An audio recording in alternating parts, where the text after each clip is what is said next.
All right, welcome, Joel Goldberg. Great to be here. Thanks for being on the Technocrat Live. Thank you for having me. So they just had to shut us up because we wouldn't stop talking so that we could start the show. I've got nothing else to say. All right, you got nothing else to say? You just clammed up right now. Like, oh no, people are watching. I totally inflated those numbers, so don't worry. There's only a handful of people watching. So we were just talking about.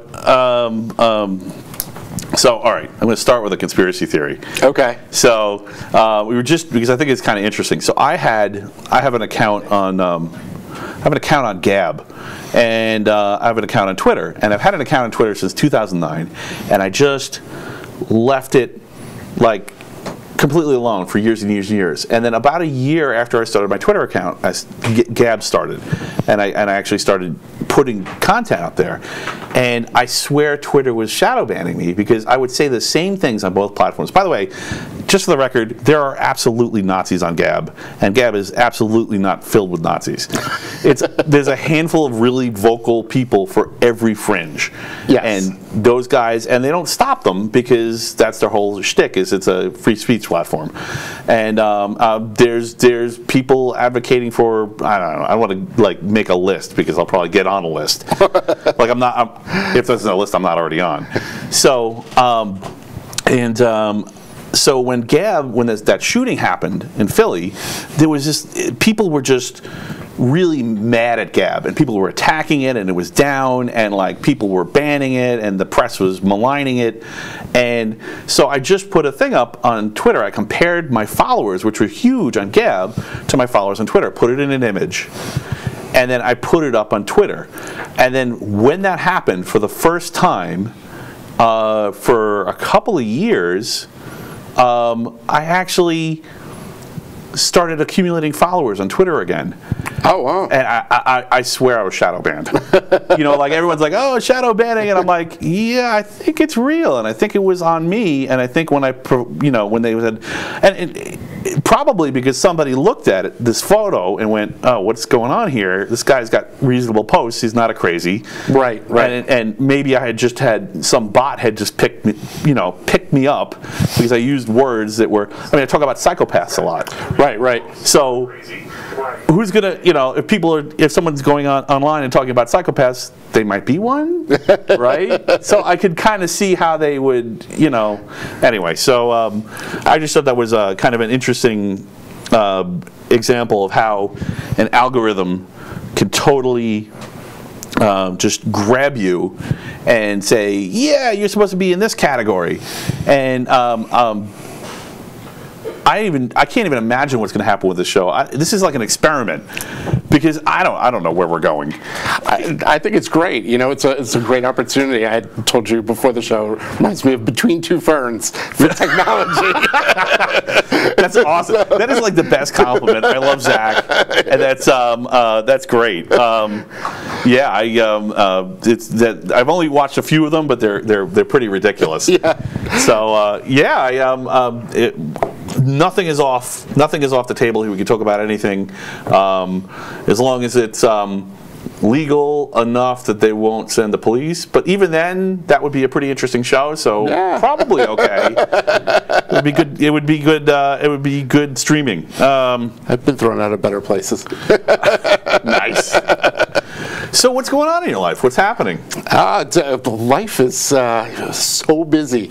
But you've been up since 5 in the morning, you told me. Yes, I've been up since 5 in the morning. My daughter went on a school trip to Boston, so I had to drop her off at the bus, which was she's very excited about it. And the company I work for is thankfully doing very well. We do cybersecurity and cloud services and stuff like that. Really? But so the business has been really good, but it keeps you busy. What's the name of the company, if you want to say? CCSI. CCSI. Yep. And what are they doing? Is it like services that you're adding?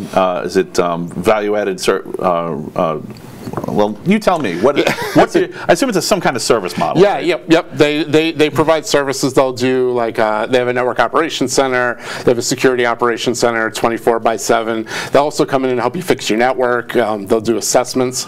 Oh, so you guys are hired guns? Yes. Okay. Yes. You're not building an infrastructure that you're sharing with people. You're going in and solving the problem. Exactly. Yep. Nice. Exactly. Yeah, I knew you were sharp. I was like, I'm not sure exactly what he does. Now I know. So you're just facing random problems. Yes. Yep. Okay. Yep. From your perspective, at least. Well, yeah, and it's maybe they did it to themselves in a larger sense. It's actually the first time I've been in a company like this. Most of my career, I've been an operations guy for a single company. So, getting calls at 2 o'clock in the morning and stuff, and so now it's different. Right.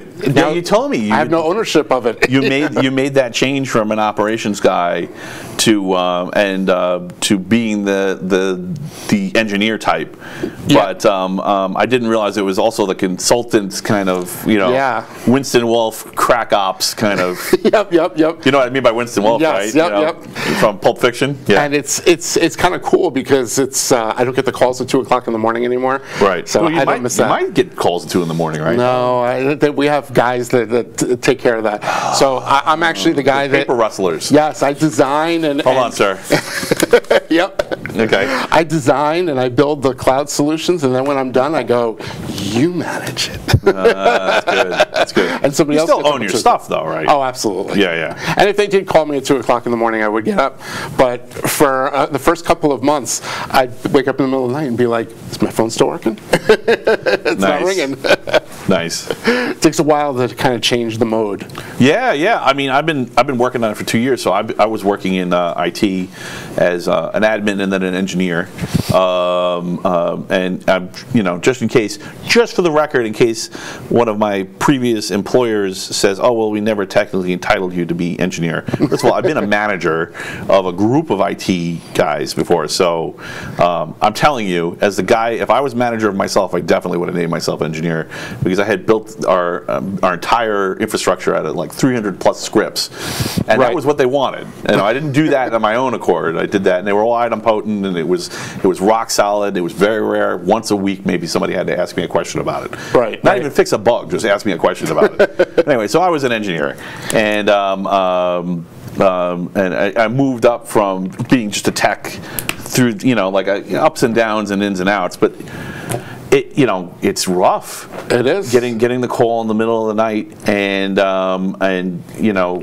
sometimes it's not your fault. It's you know what it is. The thing that bothers me about it is it's unfair. Because sometimes it's not a decision you made. Sometimes it is. At least if it is, it's fair. Right. You're getting punished. There's a feedback loop, and you're getting punished for your own decision making. I didn't even fully when I got into this industry. I mean, it was a long time ago. I'm afraid to say how long, but when I was in college. I'm taking the dates off my resume. My wife did it, and I'm like, this is great. Why didn't I think of this sooner? Right. Yep. Because that way, goodbye ageism. Yep. You get called for the interview, and then they interview you, and they're like, well, that guy's kind of old. And then but then they hear you, and they're like, all right, maybe he's. A lot of interviews now are done remotely anyway. So really, yeah, a lot of interviews I've done have either been another phone thing or the Skype. Show has on the tech world. Yes. Yep. Yeah. You can see me. You can see how old I am. Well, there's going to be one of the things I wanted to say is there's going to be audio of the show too. So I actually put I have audio files up of all the shows now. So if you don't want to watch it live and you don't want to sit there glued to YouTube, you can actually download an MP3 and stick it on your doodad and listen to it. And that was always the intention because. Now I will tell you there's a touch app, a few touch apps on the App Store that you can get either for Apple or for Android that will hold your screen open and keep it live, and that's how I prefer to watch. I like to watch videos. Yes. And then what I do is I lock the screen on, so it thinks I'm staring at my phone, like I'm on a train or something, and then I put it in my pocket and I work. And then when something interesting is happening, and people are waving their arms, and someone's climbed under the table, and there's a monkey for some reason. Not promising monkeys, but monkeys would be funny. You promised me a monkey. Reboot monkeys. I've been a reboot monkey. Poof, monkeys. Yep. So See, you ask and you shall receive. You didn't even ask for monkeys, and I knew you wanted them, and I produced them. So yeah, so I'll just unlock my screen, watch whatever's happening, lock it again, put it away. Oh, that's cool. So I don't know. I like it. So, and I like it because you can't fake it. Right. You can't fake this. Right, exactly. You know. Exactly. People will get to see me just as I am. Yes. Sorry. You're pretty. And by the way, I just want to say thank you so much for stepping up to be secretary of our user group. I really appreciate that. And I'm really excited. It's a great. Long Island especially needs more stuff like this. There's tons of techs here. Actually, we have so little. The group is big, but there's so little penetration compared to the entirety of all the techs. Yes. You know, so yeah, look up Lilug if you're interested near the Long Island area, and if you're not, look up your local user group. And if you're not interested in Linux, start a user group, because user groups are awesome. This is how I met all these people. I know so many geeks. I could do this until the sun burned out. So I'm sorry, you were talking about getting beeped in the middle of the night. Oh, so when I started my career, I never thought that I would be, an IT person. I went to college for computer science, figured I was going to be a programmer, and I was fortunate. I did an internship at Sheyenne Software, which turned into a gigantic company. Yeah, they're huge. I was employee number 18. What? Yep. That's crazy. And I was an intern. They had no money. Oh, you're hardcore, man. They had no money, and it was the best job ever. So I was a programmer. I started out, and I started the same day as the VP of engineering, who ended up becoming the CEO. And one day he comes over and he's like, "Joe, you are not a good programmer." My whole life flashes before my eyes, because compared to what? You know what? The developers that were there, I really wasn't a good programmer. They could write boatloads of code and just bang it out. All right, I can write code. That guy was a bad manager. I just want to say that. Well, no, he was a great mentor, because he recognized that I would not have been successful there. But he also knew that I had, because I was also fixing computers in the building, because I was the only one who knew anything about the inside of a computer. Right. He's like, listen, at the time we were making software that did litigation management. It was really boring stuff. And that's exciting. Yeah. So he had come up with the idea for ArcServe, which was the premier network-centric backup product. It was his idea. Why don't you do a 20-second on what ArcServe is, so people. Oh, ArcServe is centralized network or server-based backup. It was the first server-based backup. Right. Because what used to happen is you'd put a tape drive on every server and back it up. Right. ArcServe said buy one tape drive and back up all your servers. I saw that stuff still in use in 2004. So yeah, and now it's a separate company. The CA spun them out again. Right. And oh, really? Yeah, okay, they're separate. And actually, it's kind of funny. A lot of the old Cheyenne people are going back there. It's actually a really fantastic place. Oh, okay, cool. So I keep in touch with them. So, but I'm sorry to have been mean to your manager. I thought he was just being, the way you made it sound, it almost sounded like it was just no constructive criticism, like you suck. Well, yeah, I lit your car on fire. Your stuff's in a box in a bush in the parking lot. No. He didn't just say, "Oh, you suck." He said, "You suck, but I got an idea for you." Okay, good. So that's the right way to do it. And he handed me a box of NetWare. It was NetWare 3.11. He plops it on the table and he goes, "Learn this." And that was how I got into servers and networking and stuff like that. Right. Because he needed to build all this Novell NetWare networking stuff to be able to make ArcServe. So I became their IT guy, and so started my Was it long Unix career. that they were focused on, Windows or no? It was all NetWare. It was all Novell to begin with, and then they went to a little bit of Windows. Yes, and Windows is where I bumped into it. And in that weird, awkward stage where it had used to be NT, but now it's in an Active Directory, but it's still a single server-centric model instead of having everything served to you by Active Directory. When Windows NT came out, I was the guy they hired to do the Windows development. I was like, this Windows stuff for a server is never going to take off. Right. I was a little wrong, but no. Well, you know what? I mean, it was weird. It was there was a lot of problems with Windows. I'm sure the Windows people are cringing right now. Right. Windows NT was bad. I'm sorry. It was. It really was. I mean, it had some good performance things. It did have symmetric multiprocessing. There were features and types of services you could run on them that work well. But I mean, I saw whole labs of NT machines just crash constantly for no good reason. Yep. Other than bizarre, I think Microsoft just. I don't know. I'm getting off on a tangent. No, you know what? I'll go there. Let's go down this rabbit hole. This is what I think happened with Windows and Linux. I think that Microsoft didn't realize they were about to hit this gigantic hockey stick of hardware peripheral variety. Right. And they just didn't have the management mechanism. They couldn't manage when they went from 1,000 devices to support to 10,000 or 10,000 to 100,000 or whatever it was. Yes. So at some point in that curve, it just was asymptotic, and they couldn't keep up with it anymore. And that's when people started looking at Linux. So Linux was already going when there wasn't really a need for it. Right. Other than Linux didn't want to pay for.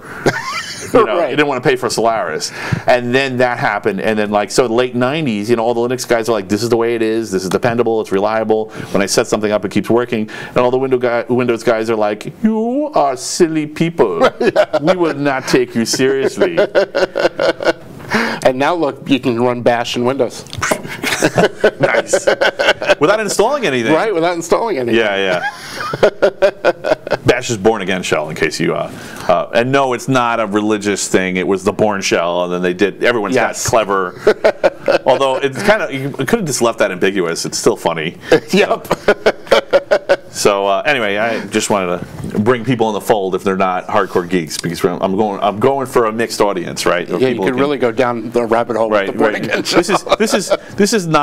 This is meet the technocrat as much as it is beat people into the dirt with an iron bat. Right. By the technocrat, so. Technology should be the great equalizer. And it's totally not. It's not, but it's really bad. It could be. If people addressed the issues and the complexities and stuff and went out and educated, the masses, right. It could really be a great equalizer. Because if you're a 10-year-old kid in, somewhere in the middle of Africa and you've got some kind of internet access, you could be learning the same stuff as a kid at Harvard. I left the Raspberry Pi home, so this is something we've been talking about on a few of the shows. It's so cheap now. Yeah. There is no barrier to entry, and actually that's really telling. I mean, you can borrow or beg for the money to get at least into computers. You may not be able to build a cluster of Raspberry Pis, but you can get one, get it working, and get an 8 gig SD card and stick it in there, and bring it to an internet cafe and attach to their Wi-Fi and use it as a computer for almost nothing.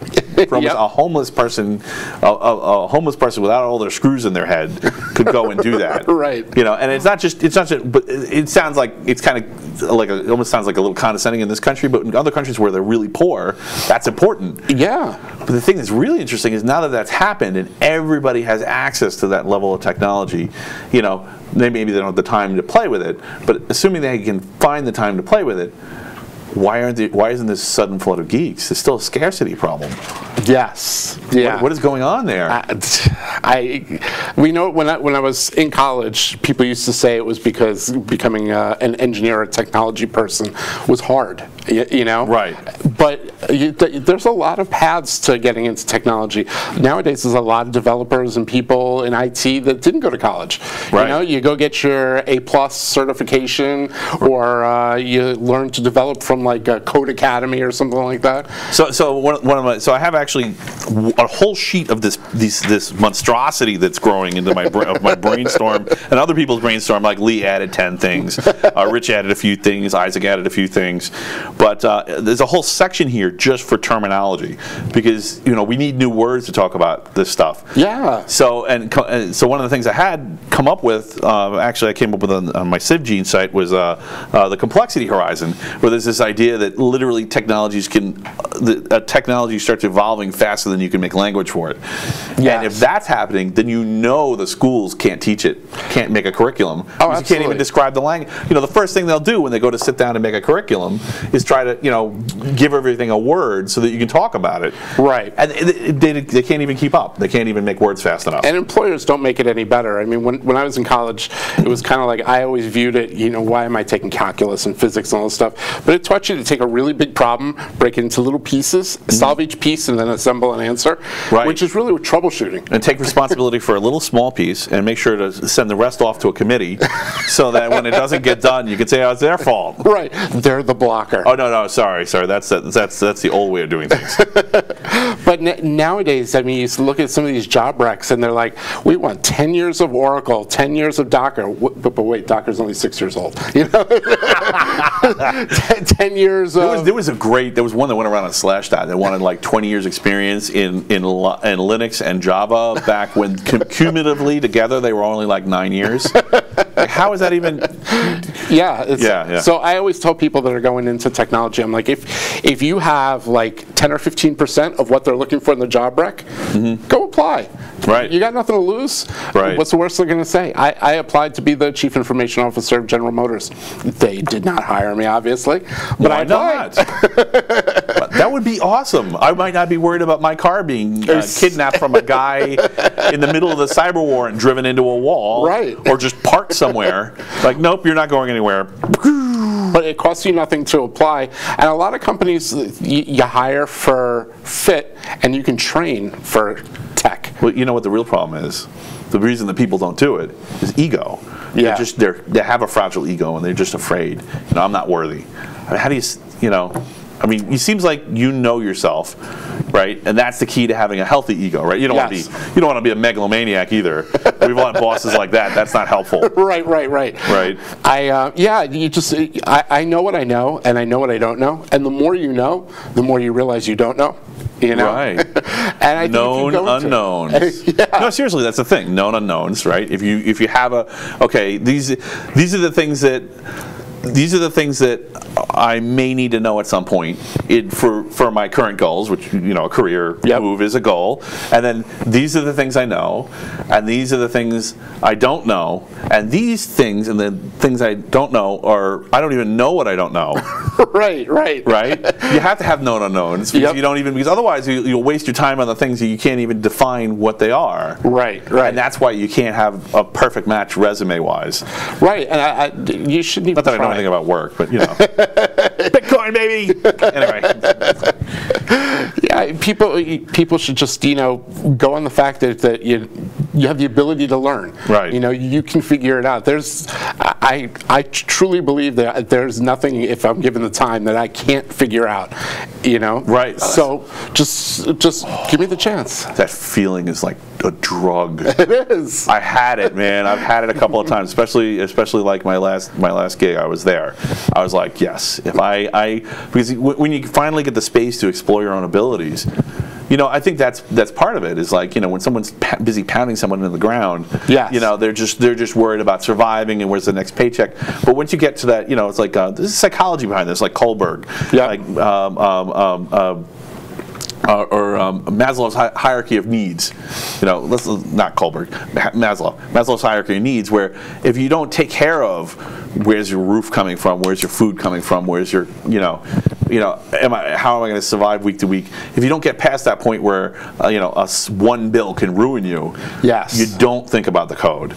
Yeah, and it's you don't want your employees to be in that situation because it prevents them from. I mean, I guess you could be ignorant, right? And ignorance is bliss, right? Everything's fine. I hope it'll be fine, but eventually that if you do that for too long, it burns you. It's kind of like Steve Jobs. So we don't hire smart people to tell them what to do. We hire smart people to tell us what to do. Right. Right. Well, how many tens of thousands of companies fail every year? Right. Probably because they don't do that. Yes, exactly. Right. Like Bill Gates said, if I surround myself with smart people, everything else is easy. Yeah. You know, I paraphrase him in one of my SIGs that go out in my emails. So It's, because he's right. Absolutely. And when I'm in the position to hire people, I always look for people that are smarter than me. Right. Why wouldn't you? You know? Right. If they're sucker. Yeah. I mean, it's my God, you figured out my show. Invite smart people, let them talk, sip coffee, stroke beard. Right. I mean, when you put together a team, you're going to sink or swim as a team. By the way, do you want some wine? Sure. Okay, great. I have an alien corkscrew. A remover if it's stuck. It's not stuck. It's all good. Okay, good. Thank Nice. you. Thank you so much. Good. One more. That's fine. All right, come on. I'm gonna die. I'm a lightweight, man. Yeah, so am I. I'm a cheap date. Nice. My wife is going to be like, wait, Yes. you're drinking? On the table right there. Oh, the coffee too? Are we going to speedball with wine and coffee? Cheers. Coffee chasers. No. What are the technocracy? My daughter will be very happy because this is her favorite color. Nice. All right, And you have the red Swingline stapler. I just noticed that. Yes, so one of the sticks I do is I bring random props on. So that way when people look at the episode, they can visually identify which episode it is based on the props that are here. So today I've got a pirate hat and a red Swingline. I am the red Swingline. That is the one that they made after Office Space. Really? Yes, that is the one that Swingline made in response to the demand after Office Space. The one in Office Space they painted. Right. Yeah. So and everybody called them up and said, okay, where do I order a red stapler? And it was just easier to make one than deal with everyone. So that was the one that they made. That was one of the first ones from the new line. That's awesome. Yeah. That was such a great movie. And it's my stapler too. I actually use it. I stapled these with it on the way out. I'm going to treasure this forever. I bring it to work because it's a good shtick, you know, right? Yep. And people are like, hey, can I borrow that? No. Chase them around. So you want coffee? I will never say no to coffee. Thank you. Right. Now, how you take milk and sugar, or? I'll just take some of that creamer there. Okay, cool. Sounds good. Wow, you're not picky. Some people are very picky about their coffee. It's just like, you know, they just can't take it. It has to be exactly right. I can't do Starbucks. That's my only limitation. Really? Yeah. Well, someone just posted a great meme. Sorry, I'm going to get up here. Get some sugar. All right, you got sugar. Well, if you got sugar, I might as well put one in. Yep. And you got your creamer. Thank you. All right. And you got some stirred. Thank you so much for making coffee. I appreciate it. Yes, thank you. Yeah. So. The check is in the mail. No, that's the joke about the Czechoslovakian hunter.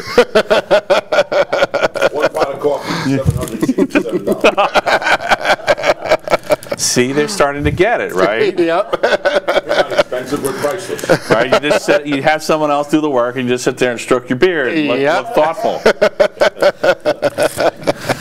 Right.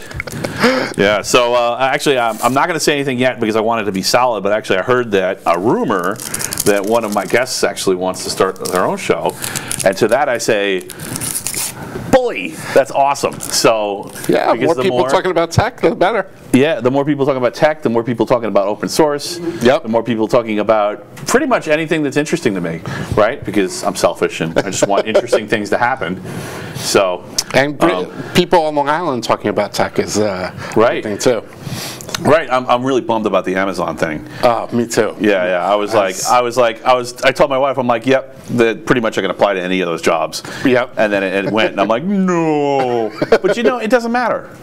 Because it may not, by the time Amazon built it, they may not be as important anymore. That's true too. Yeah. So, but I mean, you know, between finance in New York City, yep. You know, finance. Jersey has its own scene too. Yep. On top of that, so there's some cross pollination. You know, and like if Long Island or New York. You know, if our area, if the Long Island area is busy, and there's nobody to work from here, they can draw on them. Yep. Which makes us able here to have more people. 110 is a tech mecca. Yeah, it really is. Yep. And there's plenty of tech in Queens, and there's plenty of tech in Brooklyn. Yeah, down by Dumbo. I was there a couple of weeks ago in Dumbo area of Brooklyn. Oh my God, there's like startups everywhere. I had no idea. I had no idea. Well, thank you. Now you've made me trendy by association. So there you go. Yeah, because Brooklyn's definitely trendy. Yes. You know. I'm very hipster, by the way. Yeah. You can see you're so clearly. I lie low. I don't let people know that I'm not a hipster, just in case that makes them happy. You know. Right. You know, it doesn't really matter once people start talking code. And actually, that's one of the things I love about our industries. It's just there's so many different kinds of people. Yes. It's just about if you're smart or not. Yeah. That's it. Yep. You know, there is no faking that intelligence and It's funny, I learned early on in my career, because actually when I worked at Cheyenne, a lot of the people there were Asian. And the CEO was Asian, and I'm a bit of a foodie.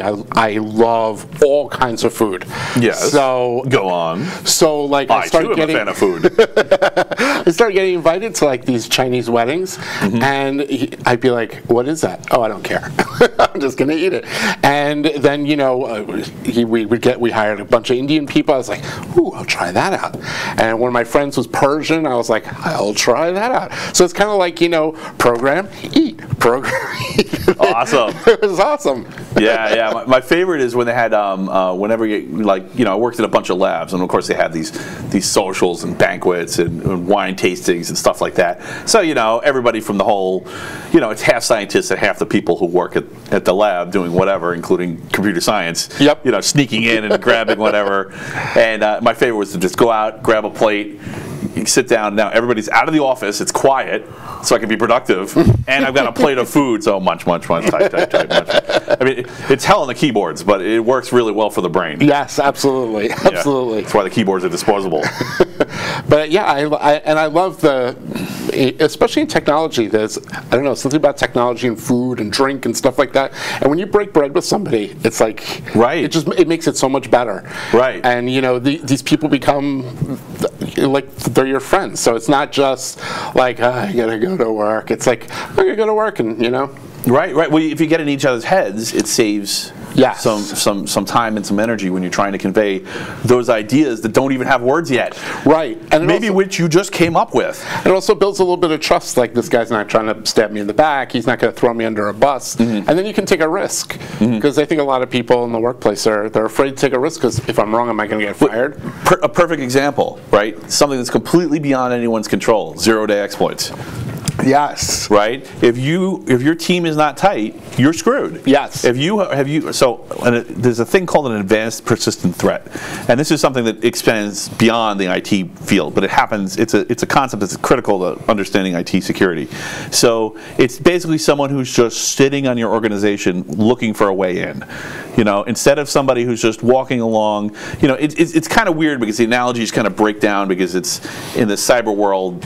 It doesn't necessarily match the regular world, but imagine someone walking through an apartment building in the middle of the day when everyone's at work and just trying every lock. That's just kind of a flutter.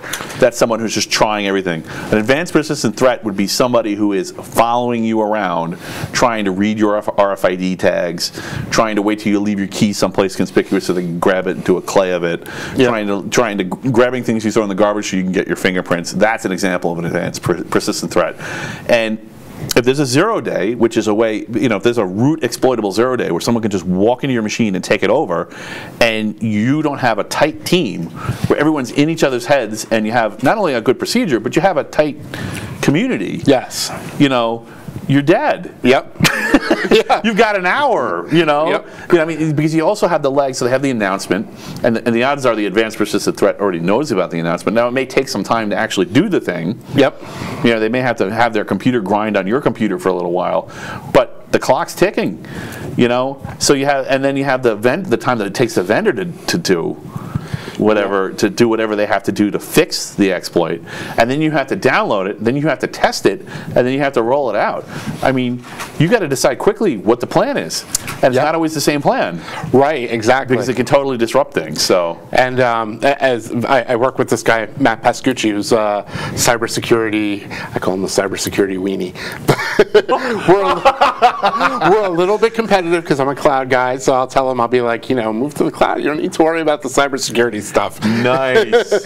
but he, as he always says, he's like, as a cybersecurity person, you need to be right 100% of the time. Right. The bad guys, they've got time on their hands. They can sit at home for days, weeks, months in their mom's basement, right. Typing away until they find that crack. So all right. So I gotta go ahead and disagree with you there. It's not the mom's basement anymore. Not the investment-resistant threats. Oh, the that's flooders. true. Yes. The flooders. Yeah. Yes. But it's a freaking cyber war. It is, and it's a lot of money. It's a government militia from China or Iran or Israel or Germany or Brazil or wherever it's from that wants to get you, either get you because they want you for their botnet, which is more of the flooder kind of attack, but also people have their own agendas. The governments have their own agendas. Their militaries generally tend to want to fill every single possible gap. And use every opportunity, because if they don't, then they're going to get into a 9/11 situation where their population, or at least their other politicians, will be looking at them and saying, "Why didn't you do something?" Right, exactly. This is predictable. Why didn't you stop it? There's a lot of money in it too. I mean, there's private hacking organizations that do it for money. Whether they mercenary themselves out to governments or to crime syndicates or whatever, but there's a lot of money, so they're very, very good at it, and it's actually kind of scary. Yeah. Right. Do you have any good stories about fighting off advanced persistent threats? Obviously, don't risk your infrastructure and give me too much detail. But no. I think the biggest one was when WannaCry came out. Because WannaCry that attacked a vulnerability in Windows that was patched like 2 years earlier. There was a free patch you could download, and if you downloaded the patch, you didn't get hit. And huge companies like probably one of the worst hit was Maersk. The shipping company, they ended up taking half the machines in their data center, just basically chucking them out because it was faster to rebuild them. And while they were down, their ships are just sitting in the water because they can't do anything. They lost billions. They took billions. Yeah, exactly.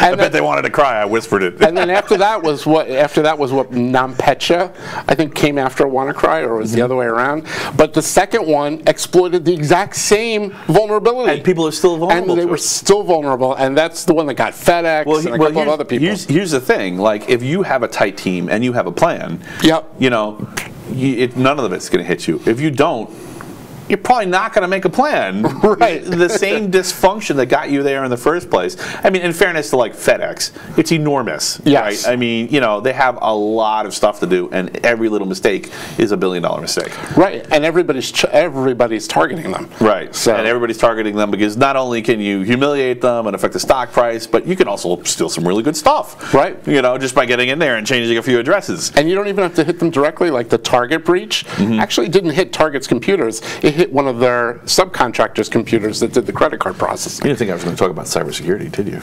Nobody expects that. Nice. I was all spooky about it. I snuck up in there. So it's actually the perfect segue into. Sorry, I'm still doing it. Isaac. Into BSide. So you were one of the people who set up the BSides conference. Yeah, Matt Pascucci, who I mentioned before, was the organizer, and all of us. You were still on the core team of people who actually set this up, right? Yep. So BSides was a security conference in Long Island. Yes, BSide started this guy named Jack Daniel. That's his real name. You should check him out on Twitter. He's got long beard. So in case you're not feeling manly about IT, right. But this guy Jack Daniel with a long beard. He couldn't get into, I think it was RSA. Yeah. I don't know, 8 or 9 years ago. So he was like, you know what? I'm just going to have a conference in the hotel across the street. And it was the B-side, like the B-side of a record. And it kind of took off. And now there's B-sides in cities all across the world. So the B-side of what was the record it was the B-side of? Oh, I have no idea. Oh, was it a playoff of another security conference? Yeah, RSA. Oh, I'm sorry, it was RSA. Ah, so it was the B-side of Yes. that was the idea. Okay. So, and still to this day, the B-Sides Las Vegas is held, I think it's the week before RSA now. Right, right. So it doesn't compete. But, so Matt You're was... going to know about all these security conferences if you keep watching us. Yes. Because we had Isaac talking about Hope. He was one of the founders of Hope. Oh, and now you're one of the founders of the local B-side. Yep. So it was such a good conference. We got to partner up with New York Tech. We went to New York Tech and we're like, hey, listen, we're looking for Niet. Niet. The text is saying Niet. And we're looking for a little bit of space. You know, a lot of the B-sides are in universities. They get a couple of classrooms, and this guy Mike Niznich from New York Tech was like, hey, how about the G. Seversky Conference Center? We're like, what, the big castle building? And he's like, yeah, let's do it there. The castle where people intentionally get married. Right. So we're like, yeah, no pressure filling that up for the first B-sides on Long Island. But yeah, it's too bad only like 50 people showed up, right? Yeah, really. We were actually worried about that in the beginning. Really? And then, yeah, we opened the registration. And Silly mortal. Yeah, the first day, 100 people registered. And we're like, we hadn't even advertised it yet. It was just word of mouth. And we're like, oh no, this is going to be a problem. We've done something terrible. Right. But it turned out great. How many people showed up? We had close to 300 people there, and we had speakers fly in from as far away as Israel. That's great. It was awesome. This guy Omri from his company Minerva flew in from Israel. He's on my list actually. Oh, I put Miner Killer on my list. So Okay. tell us about Minerva and Miner Killer. Minerva is actually, it's a really cool product. Basically, what it does is it looks for fileless malware. So kind of when you're browsing the internet and you hit a website and you download a file, your antivirus checks the file and says, hey, there's a virus here. Let's not open that.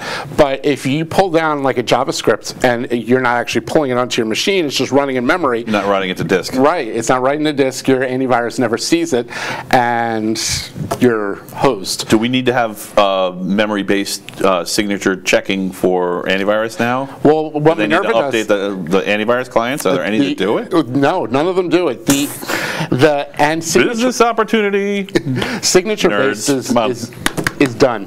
People signature-based don't even waste your time. Yep. The AI-based ones are much better for the disk-based, like the Carbon Black, Cylance, stuff like that.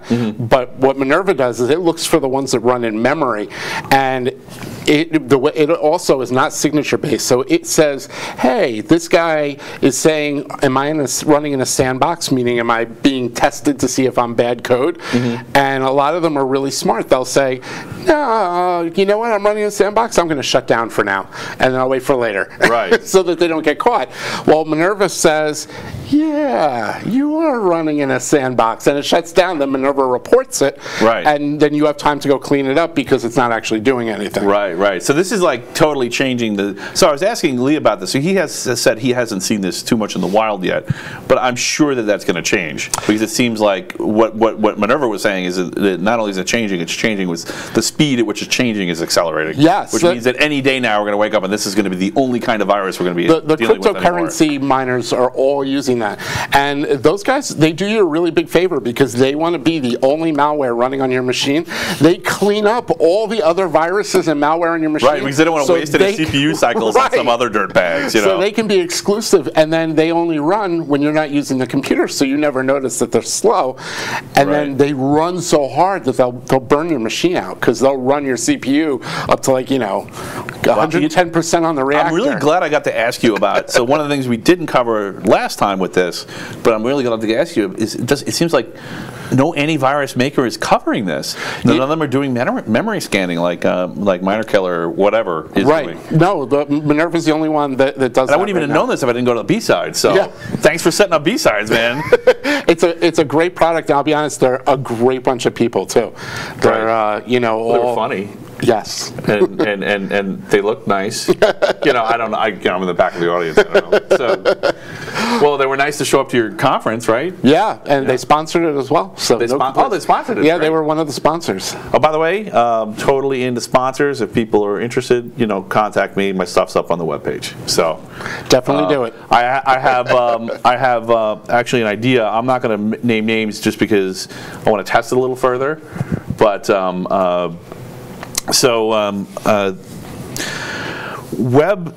talking a little bit about Web 2.1, 2.5, Web 3.0. Seems to be a major change, and there's a reason I brought up Gab in the beginning. I know a lot of people have politicized it, and I think it's just silly, even though they politicize themselves.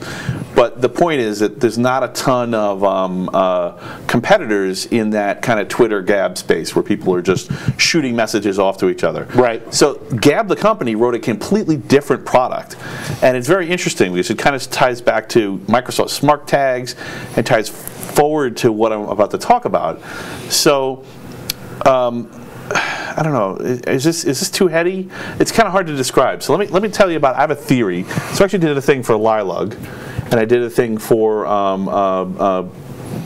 Lee's group about web, the various iterations of web.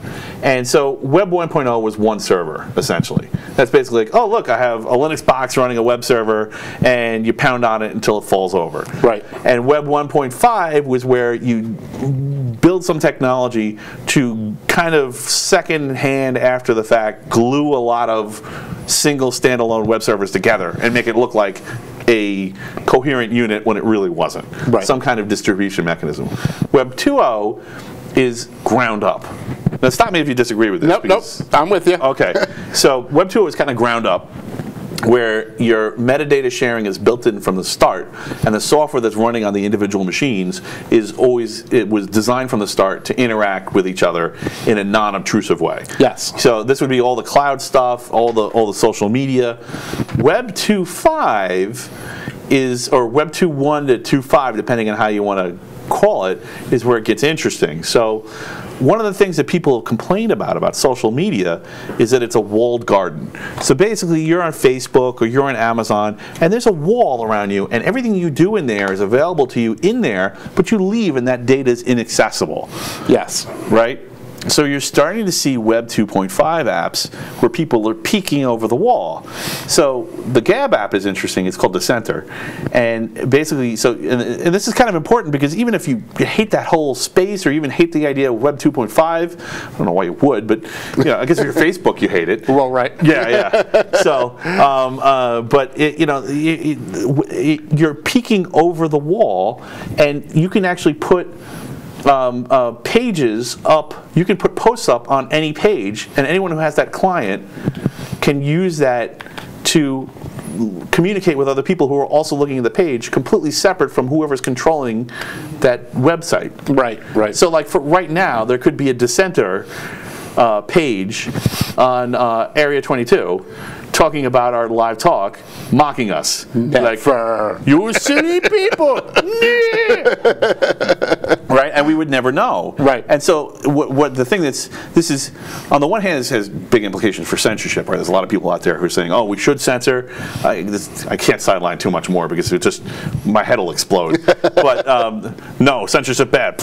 Anyway, so, but even if, there are cases like doxing where I agree with it. Yeah. Where people are doing something that's flat out illegal and directly harmful. Yep. So, but aside from that, I mean, you don't know what people are saying on this thing, and it's just this one piece of software from this one company. Now that someone's proof of concept it, there could be 100 companies doing this. You're right, and you would never know. And so the interesting thing is, I found a company that's doing something like this for finding you a better deal on any shopping site you go to.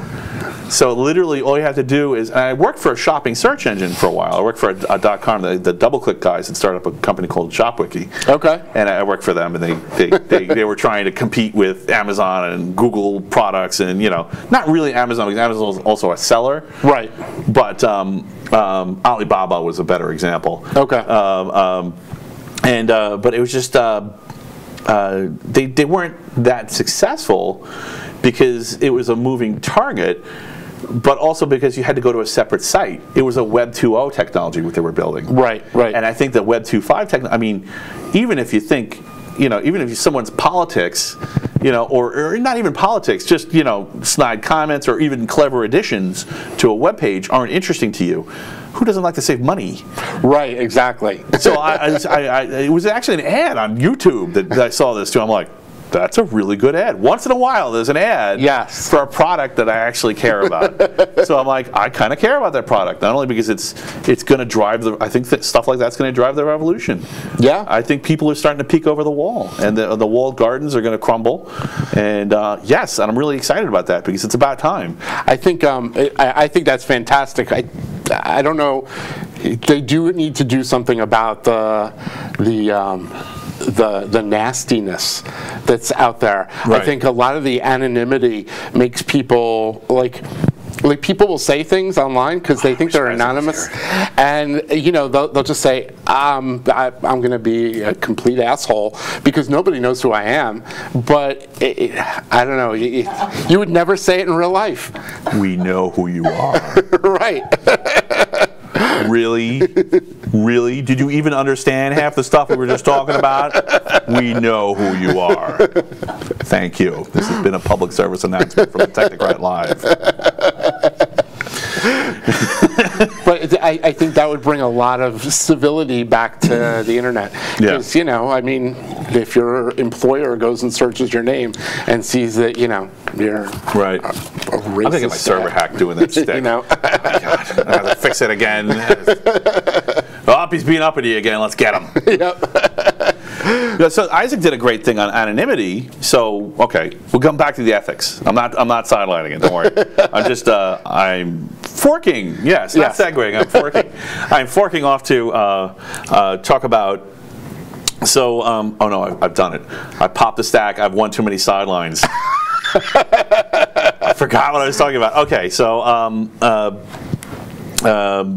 what was that thing again? It was a smart point about. All right, I'm going to have to come back to it.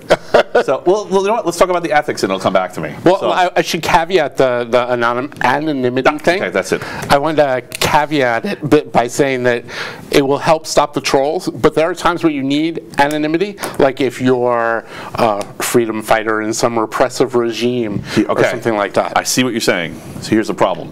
Who's a freedom fighter? Well, yeah, that's the problem. That's the problem. And of course, what does everybody do when this conversation comes up? Now, there's a saying, you have to be educated enough to get to a point where you know what you don't know, right? Known unknowns. I don't know. A lot of other people seem to know, even though they're less able to talk about it than I am, which makes me think that maybe they're full of it, and they don't know who's a freedom fighter. What about somebody who sees it coming? How far ahead do you have to see it coming before you're like, yeah, okay, maybe he was right. Right. How many times do you have to be right before people take you seriously? You can easily sideline someone, who doesn't. So, yeah, you see what I'm saying. You totally get it. So then do you say, all right, I'm going to let all this horrendous hate speech and stay out there and let everybody stay anonymous for the people that are truly oppressed so that they can stay anonymous? Or do you... Well, what do you do? It's the problem on Gab, right? What do you do about the Nazis on Gab? Right. And I don't have the solution, but that's the question. Right. And I mean, and so, like, all right, so one example of the problem that I'm demonstrating, and the reason that it's so hard to draw a line, is like there was people are just saying, I wish they would stop beating up on white people, right? Right. And it's like, you can't get mad at them because they can't change the color of their skin. I mean, a great example is like a lot of people in New York are mutts. They might look white, but they're not. Right. So are they bad guys because they just happen to lose the genetic lottery where they look a certain way, but they're not? They're all mixed up. So how do you can't tell that in a web post. That's crazy. Right, exactly. Right. You have no. It's kind of like, what was that movie where the Black Klansman Right. You know? Oh yeah. Oh, you're talking about the Dave Chappelle bit. Well, they made a movie about it. I thought there was. I thought there was. All right. Well, there's a Dave Chappelle bit too, where he's a black Klansman. But there's he's blind. It's this black cop who's dealing with the Klan and on the phone, and he has them convinced that he's in the Klan. So when they actually want to have a meeting, they have to send a white cop because obviously they can't send him. Right. But it was, you know, if you're anonymous, I think I heard about this. you could be anything you want to be, and I mean, and that's you get predators, you get hateful people, stuff like that. Right. Absolutely. And I don't know. Somehow, somebody smarter than me needs to figure out how you balance the free speech. I think you're smart enough. Protecting the. I think the key is when people are ready to take action. That's the problem. Yeah. When people, it's, you know, you can be wrong in earnest, and it's not destructive. But when you're ready to take up arms, when you're ready to take action against other people that may infringe on other people's freedoms, that's the line. Yes. Right. So, and here's the reason why I'm okay with speech that I hate, which is hate speech. You know, separating them, right? You have hate speech and you have speech that I hate. Yes. So the reason I'm okay with speech that I hate is because people need negative examples. And what I mean by that is you can use your own bad experiences and extrapolate them on top of something that's happened with someone else and go, and then empathy comes in. I mean, we can't write off empathy. Right. Right? I mean, yeah, okay, you can write them off in psychopaths, right. But everyone else, you can't write off empathy because empathy, I think, is the glue that holds us all together. Yes. And the problem with policing hate speech is that it's too easy to write off empathy and people's ability to look and decide for themselves and say, that's wrong. I couldn't be part of that. I can't be part of this. You know, I'm a good person, and that hurts people in a permanent way. Yes. You know, and and if they don't have that opportunity, if they don't see the negative case, you know, I get really nervous about Europe has all these rules about you can't have any Nazi stuff.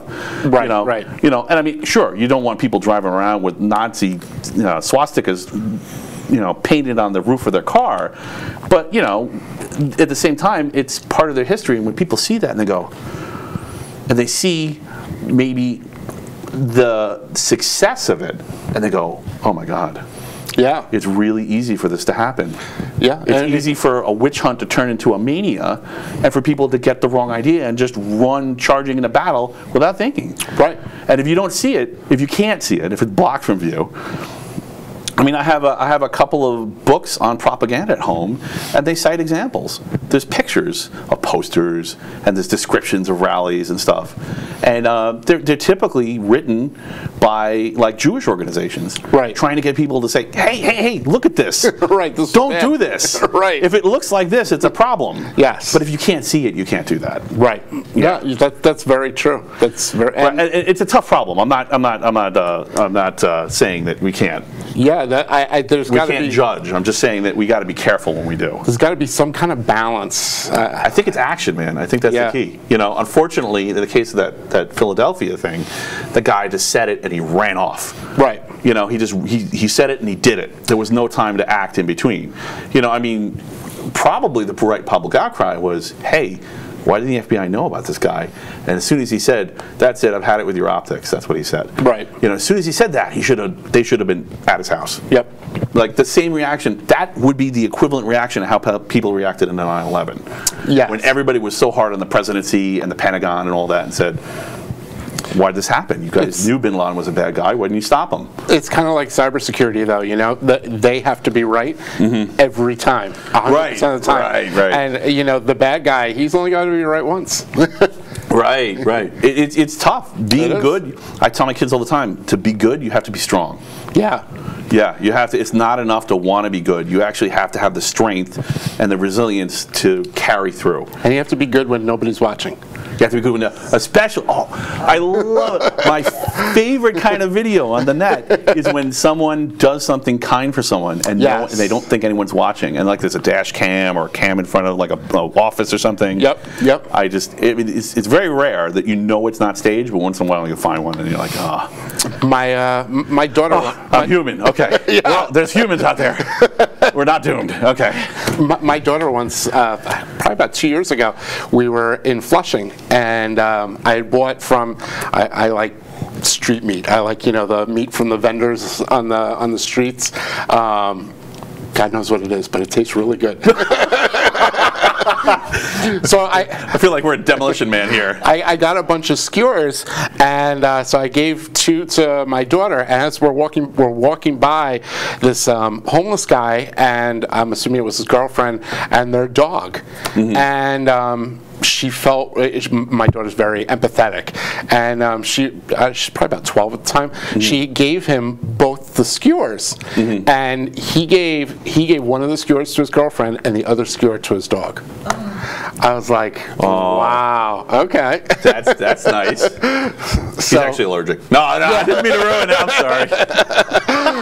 But I was proud of her. But then then she got to see him take her good thing and pay it forward, as it were. That's nice. Yeah, I like that movie, by the way, when that came. Yes. That was a good movie. Wow, that was a really tough topic, and I'm pretty sure that now we don't have an angry mob outside, so kudos, man. There's a lot of professional pros that can't have that. I see some torches out there. Yeah. Hopefully there's cigarette lighters. Yeah. Do people have cigarette lighters anymore? No, I guess it's the lights of their phones. Yeah, now. the phone. I saw a concert video and everybody's holding up their phone. I'm like, that's right, you can't smoke inside anymore. So I had something to talk about on the technical side of anonymity. Yes. So this is a great. I really wanted to talk to Isaac about it in public so I get him to say it, but I try to coax him into it, and unfortunately I think I just have to come out and say it. So there's actually this misconception that aside from us doing the obvious stuff like, well, that's your IP address, I know where you are, I know what state you are, I know your IP address, if you're doing something illegal, I can go to a law enforcement agent and they can look it up with their ISP and find it in 2 seconds. But aside from that kind of stuff, even if someone's clever and they use proxies and they're smart about how they do things, and they do their best to not leave a trace, and anonymity on the internet is based on encryption. Yes. Encryption is not permanent. No. And I can't. I'm so ashamed that I didn't think of it. Total credit to Isaac for figuring this out. And he just blurted it out in the SBS meeting, but it's absolutely true. It doesn't matter how anonymous you are at the moment. It can also matter how anonymous you are in 20 years. Right. If they keep that session data, right, and that encryption, there's a flaw that's found later in that encryption, you're exposed completely. Right. Right? And so they may not get you now, but it's just like a murder investigation, right? Right. And as computers get faster, what took 1,000 hours or years now might take 10 minutes later. If somebody cracks quantum computers for a consumer market, yeah, that's it, you're done. That all the previous encryption types. Yep.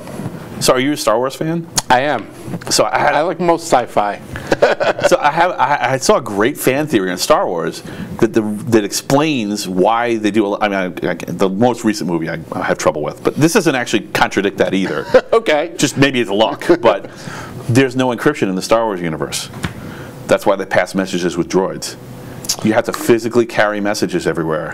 Maybe because they can crack them all. Maybe they have quantum computers in that universe, and they can just crack them. I really don't think George Lucas thought of this. He just got lucky. He got lucky. But how awesome is that, right? That's true. Yeah, that's true. You can stick the message on the pigeon, the carrier pigeon. Right. Let them go. I don't remember where I saw it. I think it might have been Cracked actually. On their YouTube channel. They did a short, and they just talked about having to use droids to carry everything. It was kind of a part of a shtick, but I think it's true. I think that's what's going on in the Star Wars universe. Sorry, I never thought about that. Yeah, because that's what it would look like, right? Right. There was that. Back to, of course, Isaac thought of this, right? Because his pseudonym is Isaac, right? From Sneakers. I assume you saw Sneakers, yes, right? Yes. If you saw Sneakers, I'm going to spoil it, so pause it here. So if you haven't seen Sneakers, it's worth seeing. It's a great movie. It is one of the great quintessential hacker movies because it's accurate. It isn't always, like. First of all, Dan Aykroyd. That's all I got to say. Just Dan Aykroyd. But also, and his codename's Mother. How awesome is that? And this is Gandalf or something. Poitier too. Yeah. and the idea is that someone came up with a box that cracked all encryption. Yep. And the NSA saves the day at the end and basically absconds with it. Right.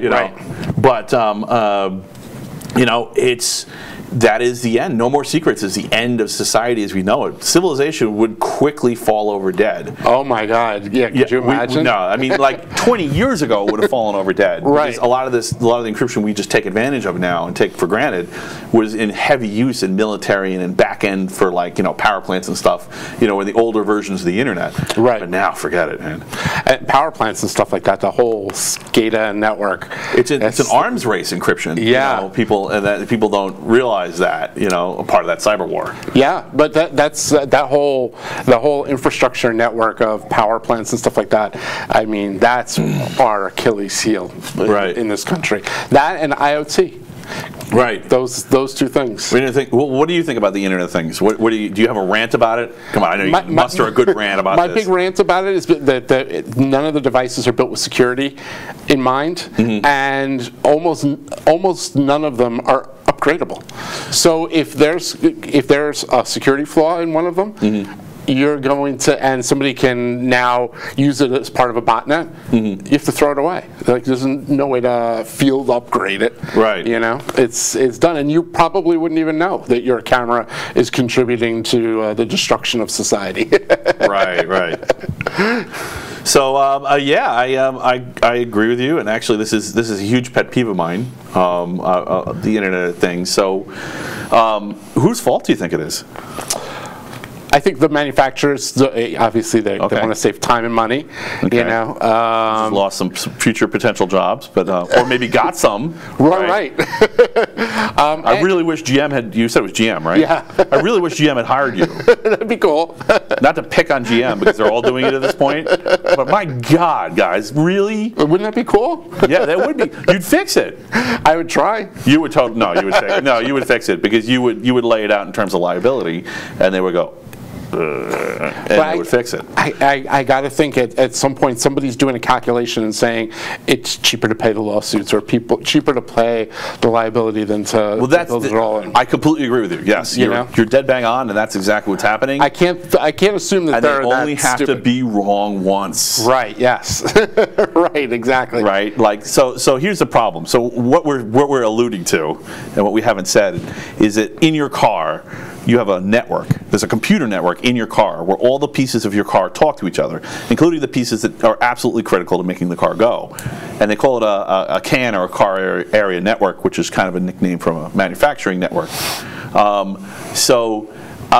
Usually at least one of those pieces of equipment connect to the internet.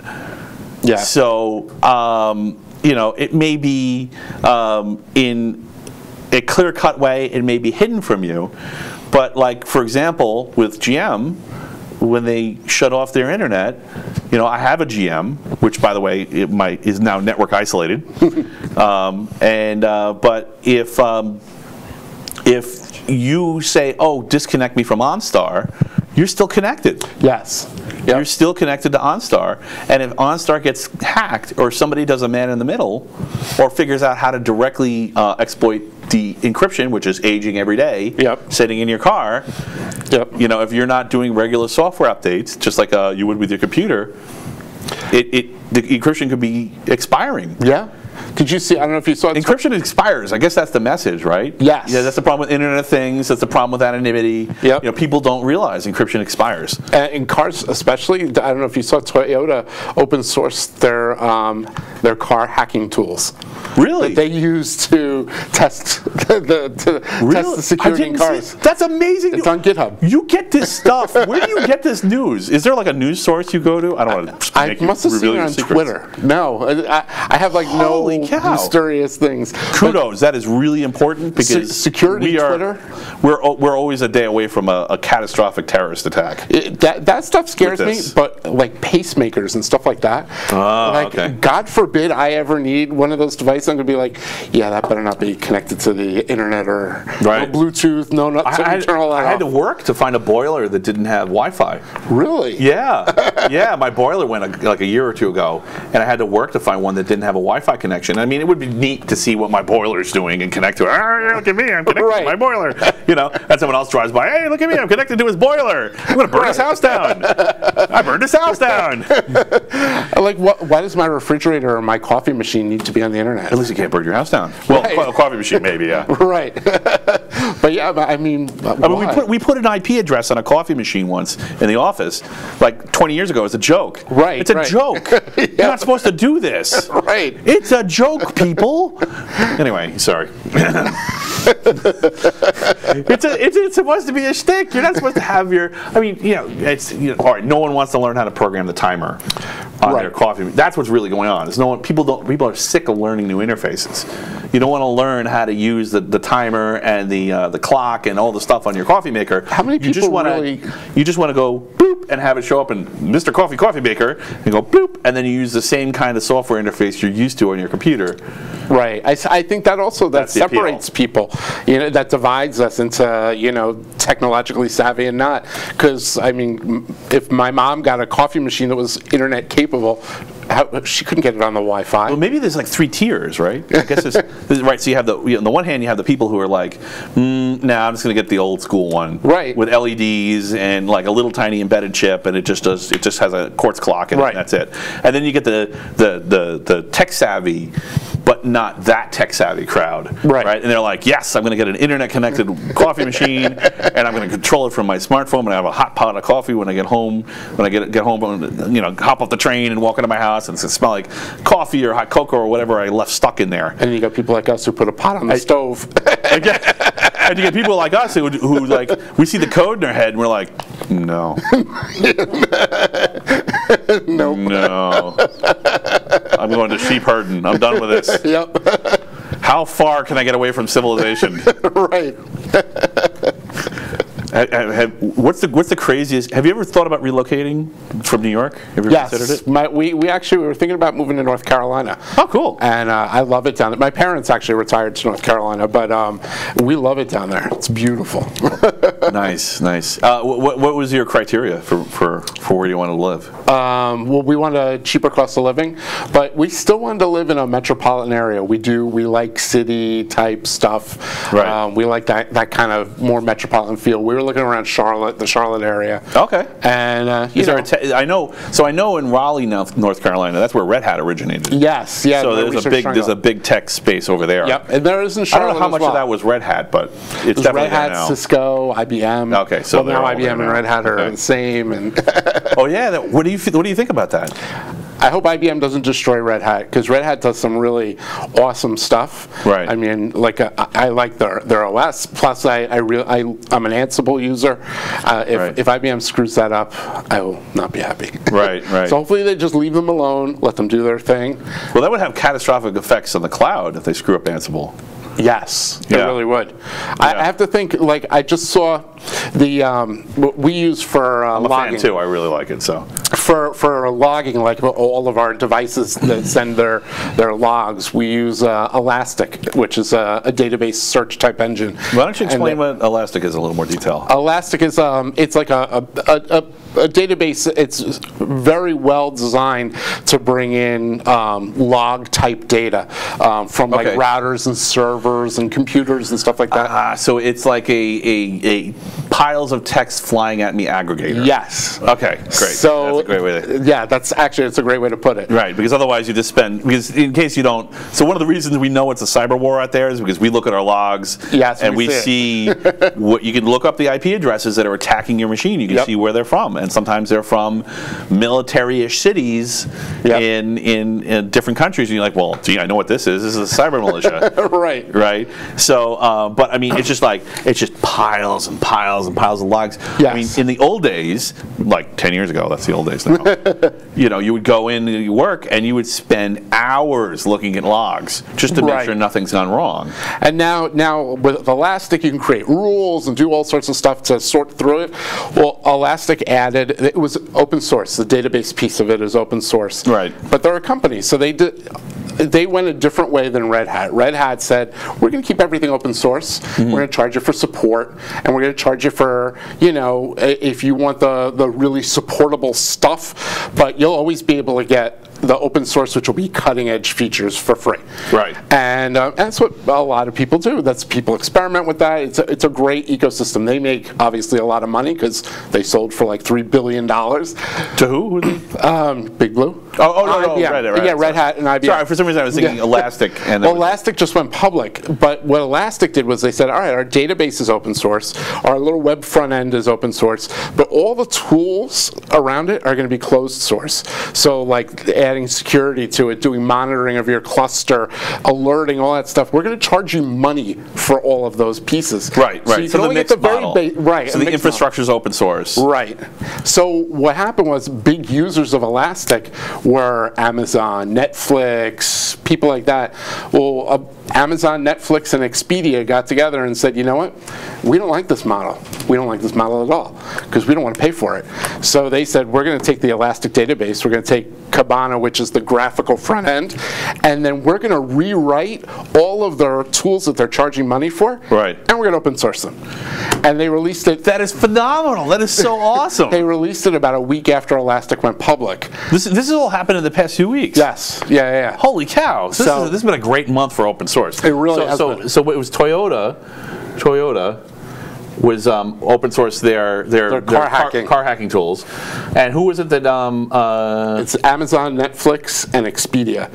Oh, okay. And so Amazon put out this this blog post, basically a shot across the bow saying, you know, if anybody else considers doing this, we're going to do the same thing to you. Nice. That's amazing. Yeah, it's so weird seeing Amazon, Netflix, and Expedia. I don't think of Expedia as kind of in the same. No, me neither. But you know, it's kind of like and Tonight, Anthrax, yeah, Twisted Sister, and Boys the Men. Yeah. Okay. Sorry, Expedia. I'm sure you're awesome, and you probably have a $100 billion market cap, and I didn't even realize. But you know, right. But Netflix, I mean, they're huge in the open source world. I mean, their entire infrastructure pretty much is open source. And Amazon has been a really good partner as well. And surprisingly, Microsoft has become a really good open source partner. They even open sourced calculator. Wow, they did? Yeah. That's great. Was there a flight simulator inside of it? Yeah, I wish. There wasn't one in Excel, by the way, if you didn't hear about that. But yeah, so I mean, it's that whole. I guess that could be another measure, right? You have time to penis. I'll explain that in a minute, and now you have time to flight simulator, which I guess is just the time to open sourcing it, right? Yeah. Or TTP. Yeah, anyway, so yeah. Well, I'll explain TTP later. I'll put that on my list. Go ahead, keep going. But yeah, Microsoft has really embraced it as well under their new leadership, which is fantastic. Right. You know? It's all good for the community. Right. So originally, the way Microsoft actually, I don't know if you remember the Halloween documents? Yes. Yeah. So Microsoft was really people think might just think I was glossing over this with Lee, and I was kind of buttering him up, but I really do think Microsoft's a good guy right now. I do too. Yeah. I mean, who knows in 10 years, but right now they're the good guys. Yeah. They back in 2000 they were this horrible Cthulhu monster that was just consuming everything that they could, and really nobody could get free of them. All the software ran on them, and they would punish people who didn't exclusively partner with them. Yep. And then basically they were openly plotting inside of the Microsoft company against open source. Yes. I mean, it's kind of like plotting against the Red Cross because you want your hospital to make more money. Right. What? And they got caught, and that came out in a bunch of documents called the Halloween documents. And after that, they slowly started turning the ship. They were like, okay, this isn't working. And so what originally they did is they kind of made it an open space within Microsoft. So they opened up the boundaries within Microsoft. And this is kind of like the DevOps kind of model in the before it was DevOps and everybody was talking about it. Yep. Where they were just making it so everyone within Microsoft could talk to each other. And then more recently they've been actually opening stuff up to the public. And it seems like it's almost like it's addictive.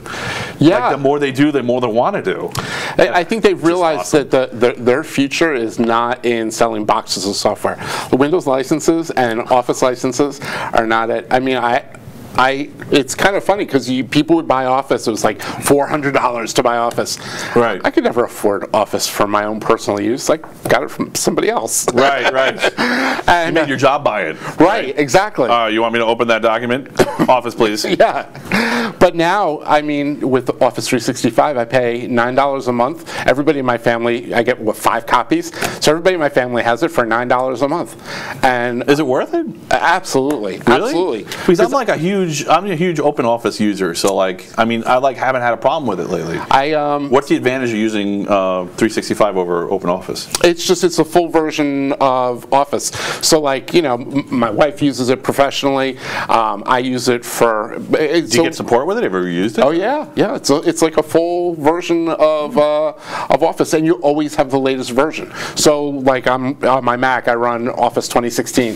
When 2020 comes out or whatever the next version is, I'll automatically get that. I don't have to pay for it or anything. I just poof, I get it. Right. And Microsoft now has a predictable revenue stream because every month they're going to get $9 from me. Actually, I pay annually, so I get the month free. Mm-hmm. But you know, it's but it gives them a very predictable revenue stream. If they knew who you were, they'd give it to you for free. I mean, we just did a 5-minute stick on Microsoft right. advertising for them. Seattle's kind of nice this time of year. Yeah. Call me. Hey, call me. Anyway. But I mean, if the services is where it's at. I mean, I know people that used to potentially illegally download music. Right. But now I can pay. Oh, come on. Everyone on Earth knows people like that. I, of course, never did that. Yeah, right. Come on, man. I mean, come on. All right. If nothing else, you probably had to do it in your cybersecurity role at a job. Yes. Right. Yeah. I mean, you get a takedown request from the RIA, and you're like, all right, I got to see if this is real. Right. Because you know you're about to go beat up a user who may be important. Right. Because he's like, free movies. You know, and like, come on, man. At work, really. At work, really. We weren't going to notice. You're not anonymous. I always tell people at work, if you wouldn't show your grandmother, don't do it.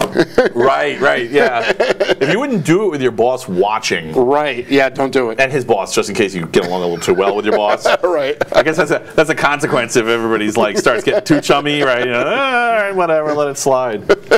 Yeah, I remember in the early days of the MP3s, you know, when the MP3 format first came out, and like, I mean, I went to a web page.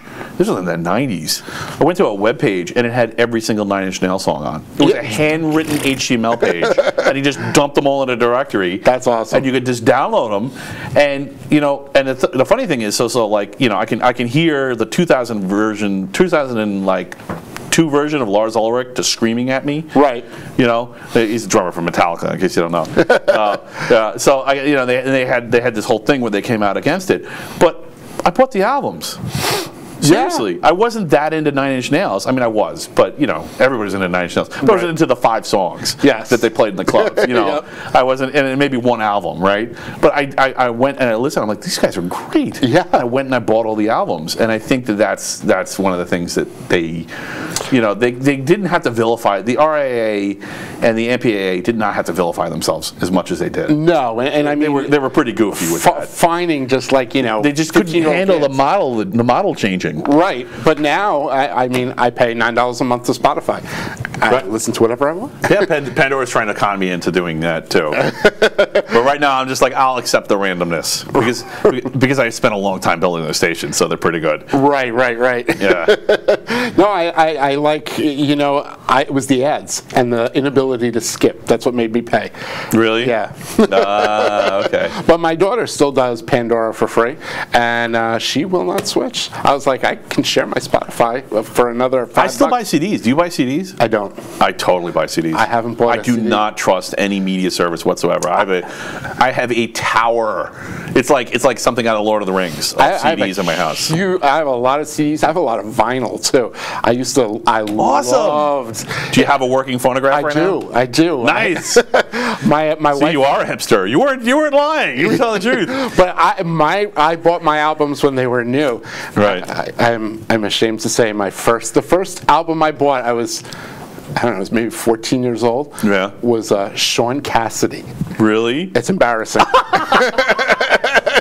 But then I bought the Beatles. I made up for it with the Beatles, and then Pink Floyd. Wow. Oh, total redemption with Pink Floyd. Yeah. Excellent. Excellent. Those guys were. So I have a secret. Actually, I have a secret to tell you about myself. So do you have hack music? Do you have like the frizzle fry? I call it The frizzle fry. frizzle fry when you're just in the zone. And we were when I was talking with Rich called it the ether.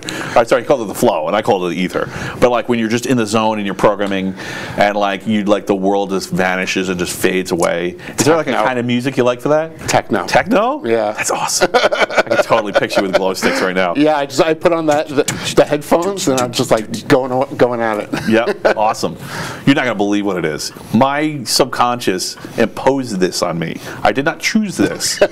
Just don't say country. Neil frickin' Diamond. When I go into deep hack mode, my brain switches to Neil Diamond. And it's weird because like I'll be listening to heavy metal before that. And I'll be like cranking along to like Slayer or Static X or something. Yep. And like, and then I'll go into deep hack mode and my and just Neil Diamond will come on, oh wow. Turn on your heart light or something, Yeah, no, when I really need to focus, it's techno, and then if I'm just like lightly working, I'll listen to stuff like Nine Inch Nails or Tool. It's a great sound shield. It's a Tool weapon. Album coming out, by the way. There is? Yeah, supposedly. They're finally coming out with it. Oh, good.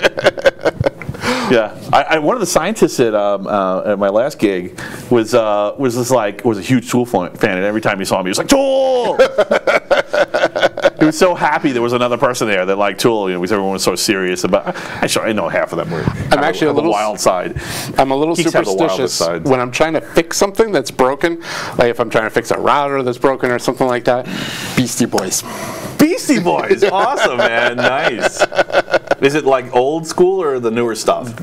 Any Beastie Boys. Any Beastie Boys. Yeah. Okay, cool. The older stuff is better, but I'll do anything. Right. So I'll suffer. I know a lot of people didn't like it, but I was really psyched when they used that Beastie Boys song in the Star Trek movie. Yes. Yeah. I was like, yes. And they found a shtick where they had a reason to use it. I mean, it was a little clunky. They could have smoothed it over more, but I was good with it. I'm very happy. I have a successful dad story. I passed on at least a little bit of a musical taste. My poor kids think heavy metal's normal. My daughter, we're driving in the car, and on the Southern State, and a funeral procession goes by, and she goes, Dad, wouldn't it be cool, like on the way to the funeral playing Stairway to Heaven, and on the way back playing Highway to Hell? I was like, awesome! I didn't know you had this side to you. I'm glad I had you on the show. That is totally awesome. She's only 13. Well, that's really great, and she's like totally citing like the right. I mean, that's a big pool out there, and she's picking the right. Yeah, you're proud, man. You should be proud. She'll listen to. She likes like the modern music that kids listen to. Right. I don't even know. Dubstep was a couple of years ago, and I think there's something newer too. This is some more acoustic kind of stuff lately. I don't know. Well, she'll be listening to whatever it is she's listening to, and then on Pandora, and then like Rage Against the Machine will come on. I'll be like, yes. Nice. So my older kid is definitely a self-professed 80s kid. He just loves everything 80s. Movies, music, the whole nine yards. Oh, that's awesome. Yeah. So my younger kid, he's more in tune with what's going on, the modern music. They had parody versions.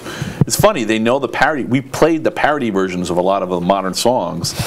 Because people would make Minecraft parody versions, and they were really into Minecraft. Yes. So they would watch Minecraft music videos with parody versions of popular songs, and they don't even know the other songs. They just know the parody versions of the songs. Right. I mean, I don't even know how they got away with it. I mean, some of those songs would have like 14 million hits on YouTube.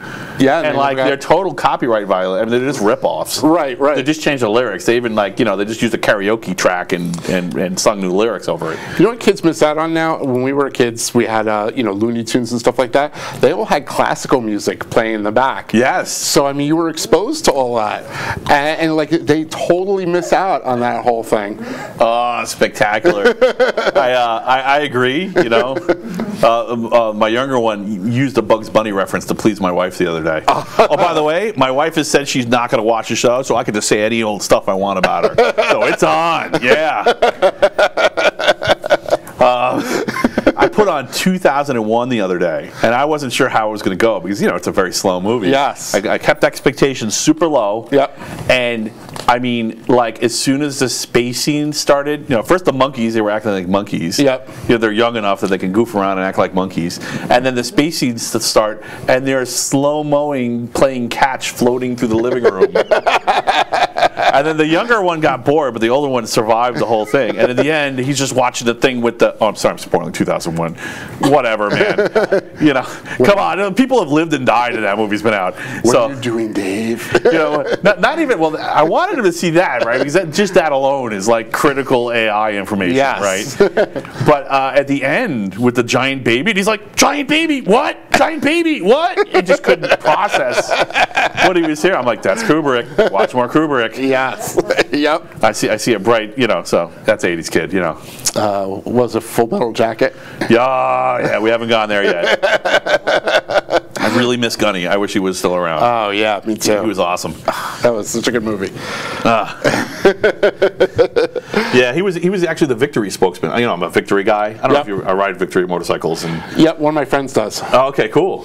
Yeah, there's a few of us. There's quite a few of us on Long Island. You know, I was lonely at first. The best reaction I ever got when I first bought it, and I pulled up, and there's some older biker, like, you know, and he's just like, "What is that?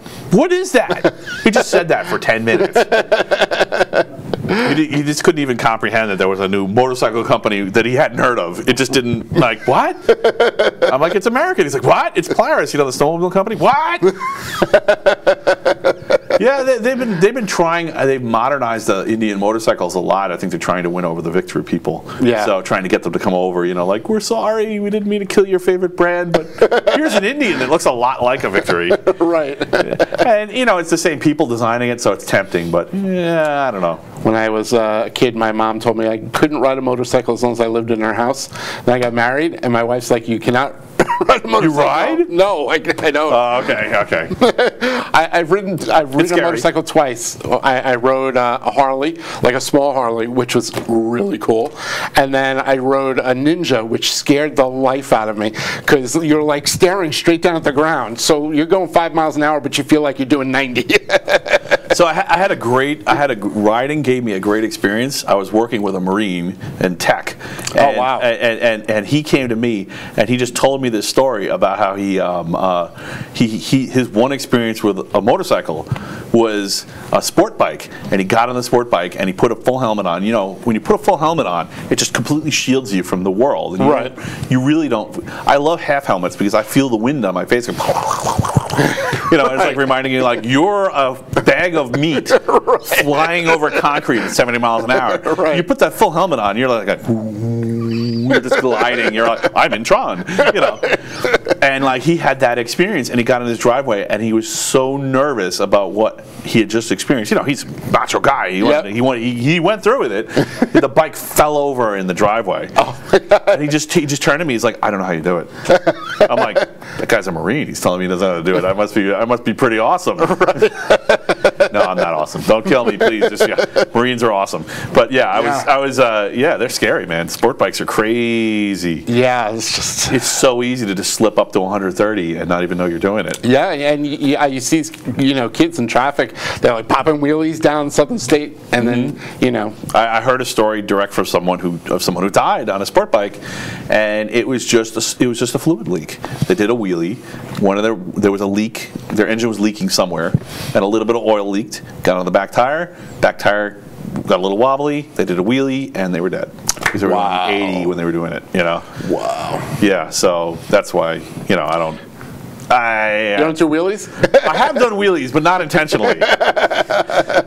It was just enthusiasm. It wasn't showmanship. Right. It was zeal. It wasn't craziness.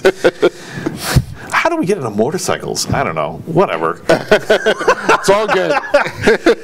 I love this show. This is so fun. I could do this forever. You know. I don't know. Are you having a good time? I am, actually. Right? Cool. Good. All right, so there's so much to talk about. I mean, this is 4 pages, people, and we've had 4 shows that expanded from 2 to 4 pages. Wow. So we could do this all night. So one of the things I wanted to say about, I think I can come all the way back.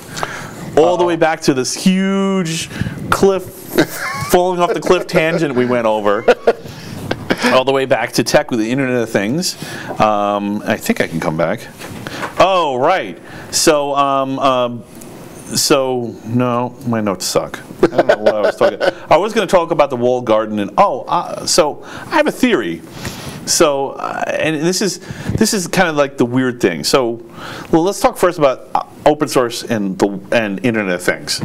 So, open source seems like it could solve a lot of problems, right? You have all these devices everywhere, and a lot of them are based on open source code. A lot of them are running Linux underneath, or BSD, and there's no accountability whatsoever for the security of them, and there's no way to get the problem is there's no guarantee of a patch schedule. Right, exactly. So one of the things I want to see happen, and I tried to talk to somebody from Red Hat. I went to a Red Hat conference a couple of years ago, and they were just like, whatever. I'm like, you have the perfect opportunity, but I guess maybe they didn't see it that way. They just didn't felt they had the market push to do it. But I wish somebody did have the market push to do this. I mean, they really, if you're selling a refrigerator, right? So I think in economics they call them durable goods. Yes. If you're selling durable goods, if you're selling a thing that's supposed to last for 20 years, you should have a 20-year patch schedule. Yes. You can't end of life something, the internet support and the patchability, for something that someone's going to keep for half their life. Yes. Yep. And this is a huge problem. And the thing is, there's absolutely no projections, well, except for Toyota. Yes. Go Toyota.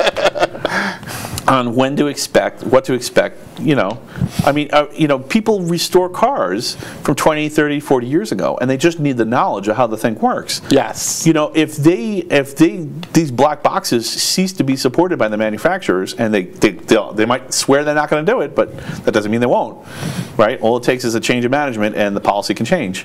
Right. And what happens, like, if you have a new, you get an old, 69 Mustang or something like that, you can rebuild that thing from scratch. It's all mechanical. Right. But if you have a 2016 Mustang, it's got a computer in it.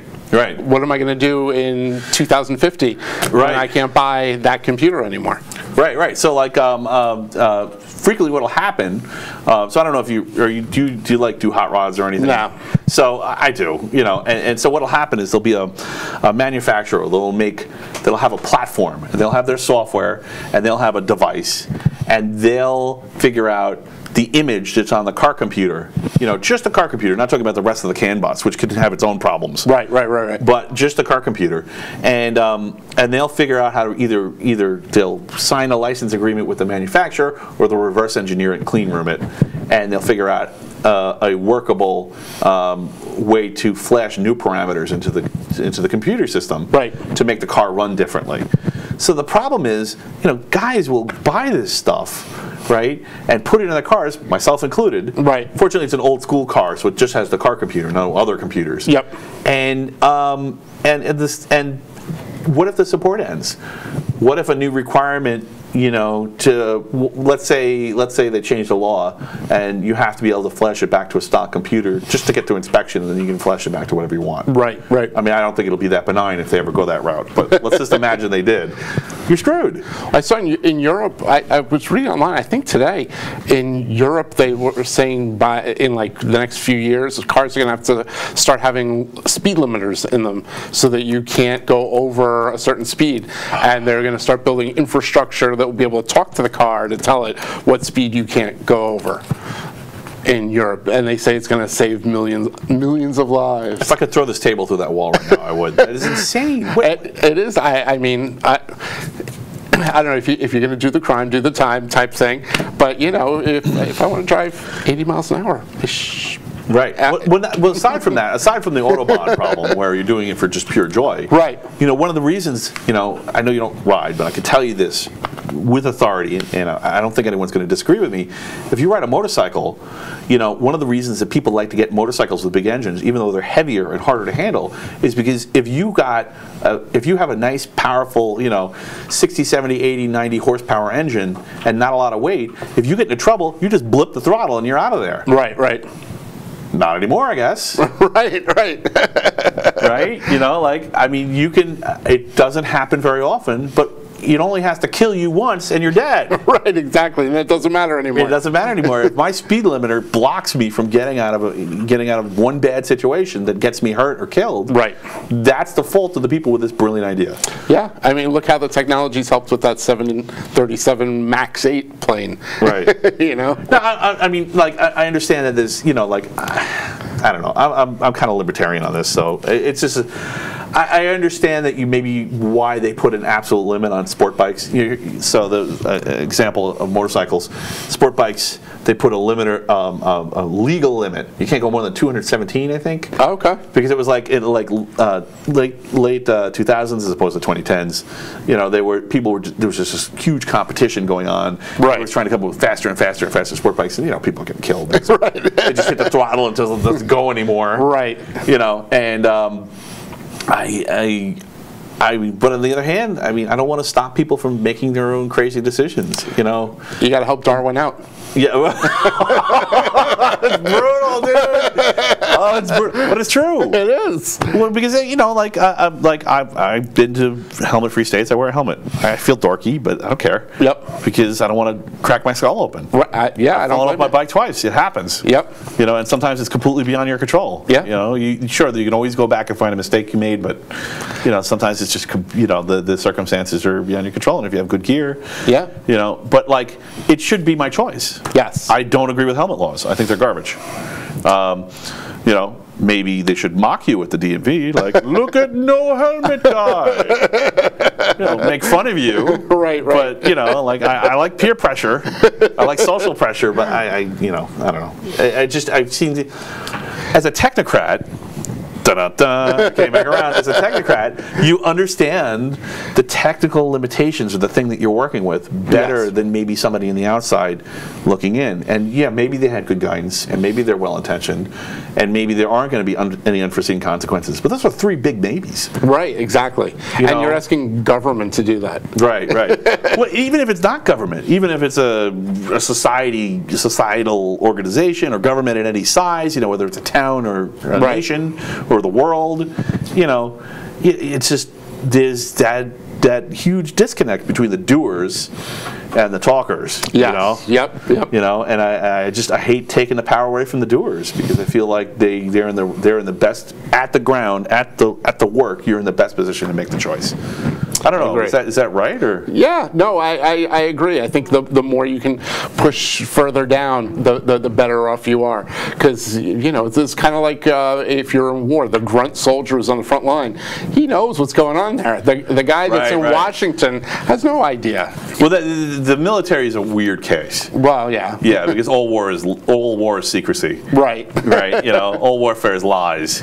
Right. So and secrets. So you have to keep this massive organization organized, and yet you can't let anyone else know what you're doing. Right. Because that'll kill you fast. Right. Loose lips sink ships. Yes. But military is kind of a special case. So Yep. you can't use that. You can't use military as an example for society. Yeah, no, I agree. Although military certainly does produce some really good quality members of society. Absolutely. Right. Absolutely. Right. I've always had, For some reason, this hierarchical top-down structure creates people who can make good decisions for themselves. yes. Which is weird. Not always, obviously. I mean, there's always exceptions to every rule. Yep. You know what? I think I have a lot of friends that served, and they come out of the military with this ability to work as a team, and especially in technology, it's very much team oriented. Right. So you know, you get a bunch of people of all different. Everyone knows that. Yeah. If you don't know that, maybe you're the problem. Right, exactly. But you get these people, they come out of the military, and so they're used to, we're here, we need to get here, let's just do it, you know? Right. Cut through all the bullshit and let's just get it done, and let's, you know, whatever it takes. And you got to respect that. So they have a discipline that I think That is, I think that's why you see countries that have like a mandatory national service tend to do well. I mean, if you look at like Israel, I've heard that pitched here, but I think there's also the fear that it's going to turn into that it can become a mechanism, a control mechanism. I don't think you necessarily the service has to be serving in the army, but you should, or the military. But I don't know. I kind of feel like you should give something back to the country before you take from it. Right. So that you, I find now I never did serve, but I do find that people who did have a much greater appreciation for pretty much everything. One of the things I swore I would never do on this show is talk down to the audience, but I'm not sure I'm ready to have this conversation. But the big problem in one of the big problems in media in dealing with military service and being a quality citizen as part of a country, like both in ethics and in ability. Is exemplified in the first Starship Troopers movie, and I don't know where I'm willing to take that, but it's something to think about. Go watch it again and think about this problem. Yeah, actually, I've thought about it with Starship Troopers, and that's definitely not a place you want to go. You don't want to have two classes of people, right? Well, so I mean, it seems like people are. This is so. Anyway, I'm not gonna go there. Save it for your next guest. Yeah, well, I'm not. It's not that I don't think I can. I just don't want to. I want people to look at that and choose for themselves, and don't be too hasty to choose and think about. Because they're dealing with that problem. Yes. Right. I mean, it's kind of hard to be mad at, say, Sweden. Is Sweden one of the ones where they have mandatory military service and gun lockers that everybody has access to? I think it's Sweden. It might be. Or Switzerland. Switzerland's the one. Yes. Thank you. Sorry, Sweden and Switzerland. They're completely different, right? One's Viking, one's in the middle of Europe. It's all in Europe. It's all Europe. Kind of, sort of. Yeah. So, but Switzerland's the one that does that, and it's kind of hard to be mad at them and then be mad at Starship Troopers, right? Because they're kind of doing the same thing, the mandatory military service. Or Israel, right? Israel has mandatory, so to be really, to be considered part of the society, you need to serve. Yes. So, and it gives you... And honestly, I don't, is Israel a military dictatorship? Is it this terrible fascist state? I don't think so. So that's why it's a sticky problem. There's a lot of pieces, and I don't think people are still dealing with the craziness in the politics today. Yes. So I don't think people are ready to talk about this. I think we can backpedal 2 steps and deal with the simpler problems first, and then. So my Windows computer blue screens. Yeah. You don't run Windows, do you? No, I have a Mac, and I alternate between a Mac and Linux. I have a Linux VM on there. Right. But my primary machine's a Mac. Right.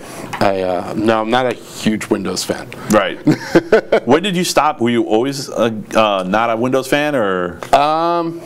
When I was in college, I learned the computers I was programming on were VAXs that were running Ultrix. Mm-hmm. So that was my first experience. And then I kind of, when I got out of school, I had, Unix experience. So at Cheyenne, they started making a backup product for Unix for Solaris, and they're like, oh, Unix, so you can help us with Solaris. So I was always the guy that knew Unix or Linux. Right. So I got to keep the skills kind of sharp.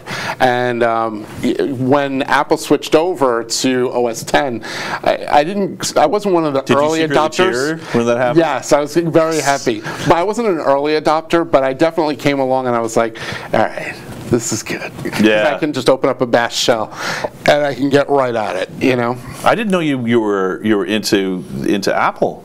Yeah. I was so excited when Apple went OS X. I was really totally. I actually worked as an admin primarily in an OS X role for a year and a half as a pro. So awesome. It was, and I was never an Apple fanboy or anything. Right. In fact, I kind of go whatever. And I worked for that company Shopwiki. I worked for them, and they were like, oh yeah, we use Apple for everything. I'm like, what? I'm like, I don't know anything about then like don't worry about it. If you know Linux, you'll figure it out. Yeah, it's really if you know Linux, if you want to learn Linux, Apple's a great way to start, you know, to get into it. But if you're doing like most of the stuff I work on today is cloud-based, and most of the cloud stuff is Linux-based, and you know, once you start getting into cloud and you start getting into microservices and containers and all that stuff, that's all Linux-based. But I can run all that native on my Mac and then migrate it up into the cloud. Right. So it's all That's good. cool. Do you download it from Git and compile stuff there? Do you use the port? No, the BSD ports, you know, like, I don't know if you know about that. Yeah. There's like a ports kind of thing that you can run on OS X. No, I don't do. I run most things as a VM if I have to. I use Vagrant, or now I've started using mostly Docker. Okay. So I do any kind of development work in Docker, because then I just create the container, do what I need to do, and it's gone. Containerization's awesome. Yeah. So actually, I'm glad you brought that up, because containerization, I think a lot of the Web 2.5 stuff, if you're not sure about where this is going, you know, if you want to run a Web 2.1 or 2.5 app in your browser and you're not sure about how much data you trust them with, then containerization. Yeah.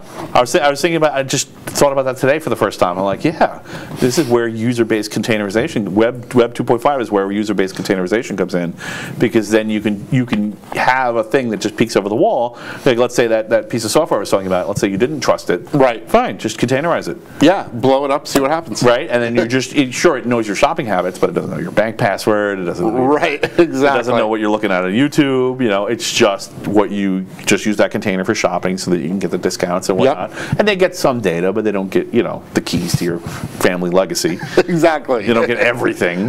Exactly. Right? So it kind of brings up an interesting point about, like, so what do you think Web 3.0 is? So we never got to talk about Web 3.0. So based on my other descriptions, right? Web 1.0 is standalone machines, 1.5 is shared metadata. You know, whether it's something like NAT or whether it's something like Apache load balancing or whatever. You know, Web 2.0 is shared metadata by design. 2.5 is peeking over the wall, blocking it. So what do you think? I mean, I have my idea about Web 3 is. You want me to just tell you? Yeah, the 3.0, I think they plug right into your head. Just pull the data right out. Oh God! I think I just pulled I just pulled myself out of the matrix. Right? Can you still hear me? Okay. Right. They just put the Borg eyepiece on. Yes. Yeah. Okay. We will assimilate you. Yes. I never understood why Locutus had a name. You should have just had a number, right? Anyway. So Web 3.0, I think, is really just your metadata is out there. It's an open source, open solution. This is like the worst nightmare, you know, for the Facebooks and the Twitters and all the people that exclusively resell your metadata. Yes. But there's a problem, and I think this is where Web 2.5 is really important, and it's important that people get used to this. I don't think you can have Web 3.0 without transparent society. Okay. Because your data is out there. Right. You can't get rid of it. It's out there, it's public, and it's almost like as a society we need to take the next step. You're like, I don't want to get too like weepy here, but like the next step towards being a type 1 civilization and just going, okay, my data's just out there. I just have to count on people to forgive me and accept me for who I really am, drunk with the lampshade on my head. I've already gone there. With the sexy smart girlfriend and with the not so sexy, not so smart one. You know, and that time I got arrested because I was going over 1 mile an hour over the speed limit. Right. No one's going to judge me for that. Because you know, eventually, the more data that's out there, the more likely you are to get found out with that kind of stuff. I'm like that with a lot of my personal data now. I mean, when you think about it, after the Equifax hack, pretty much everybody's social security number and information was out there. You're screwed. So that's why a lot of the hackers are targeting schools now, like elementary schools and stuff, because the kids have clean social security numbers. They didn't have credit. Well, we're gonna have to get real about age verification at some point. Yeah.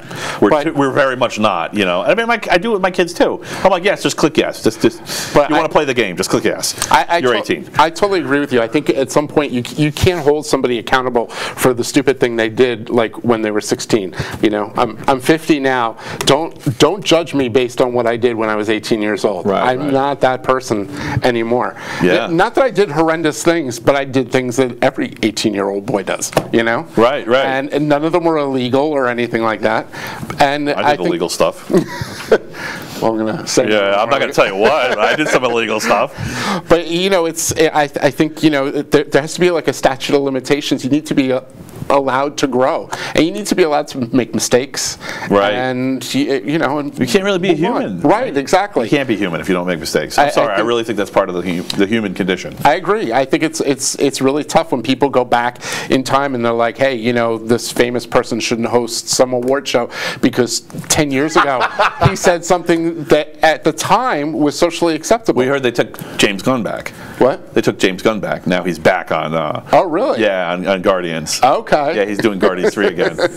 So yes, he definitely did a great job with 1 and 2. Right. You know, on the one hand, you know, off-color jokes, it's really horrible. On the other hand, I don't want to be a hypocrite. I'm saying that we need to forgive people for stuff. If he says he regrets what he did, and he didn't actually hurt anyone. You know, it was a thought crime, really. Right. Yeah. You know, I mean, clearly it was a thought crime. It wasn't like entire kindergarten classes, you know, decided to go to the local strip bar because they read his Twitter post. Right. You know, I mean, I'm not saying that was what it was about, but it's just a perfect example of how ridiculous it is. You know, it was a thought crime, and he said he was sorry. And he, like, Scott Adams has this thing where he says, you know, there's a 48-hour rule. You know, if you say you're sorry with 48 hours, I don't even know it's 48 hours. I think you just have to say you're sorry and mean it. Yeah, exactly. And you know what? You can look back in your past. I've said plenty of stupid things that I'm like, ooh, yeah. I am super paranoid. I've said plenty of stupid things, but not anything incriminating. Yeah. This is by far the most incriminating thing I did. If you've been waiting for your opportunity to get me, this is it, folks. Right. If you don't get me here, you're not going to get me because. But like I think you know people need to move on from it. It's if it was socially acceptable at the time and considered a norm, and it's not now. Well, you know, society changed. Why didn't I change? Right. You know, I probably changed with society too, and I'm looking back at that going, ooh, wow, that sucked. Well, even more than that, I will say, where there's this great Ben Franklin? You know, on matters of principle, stand firm like a rock. On matters of fashion, you know, go with the trends or something like that. Yep. I'm paraphrasing. I don't really know what the quote is, but it's pretty close to what he said. And you know, I think.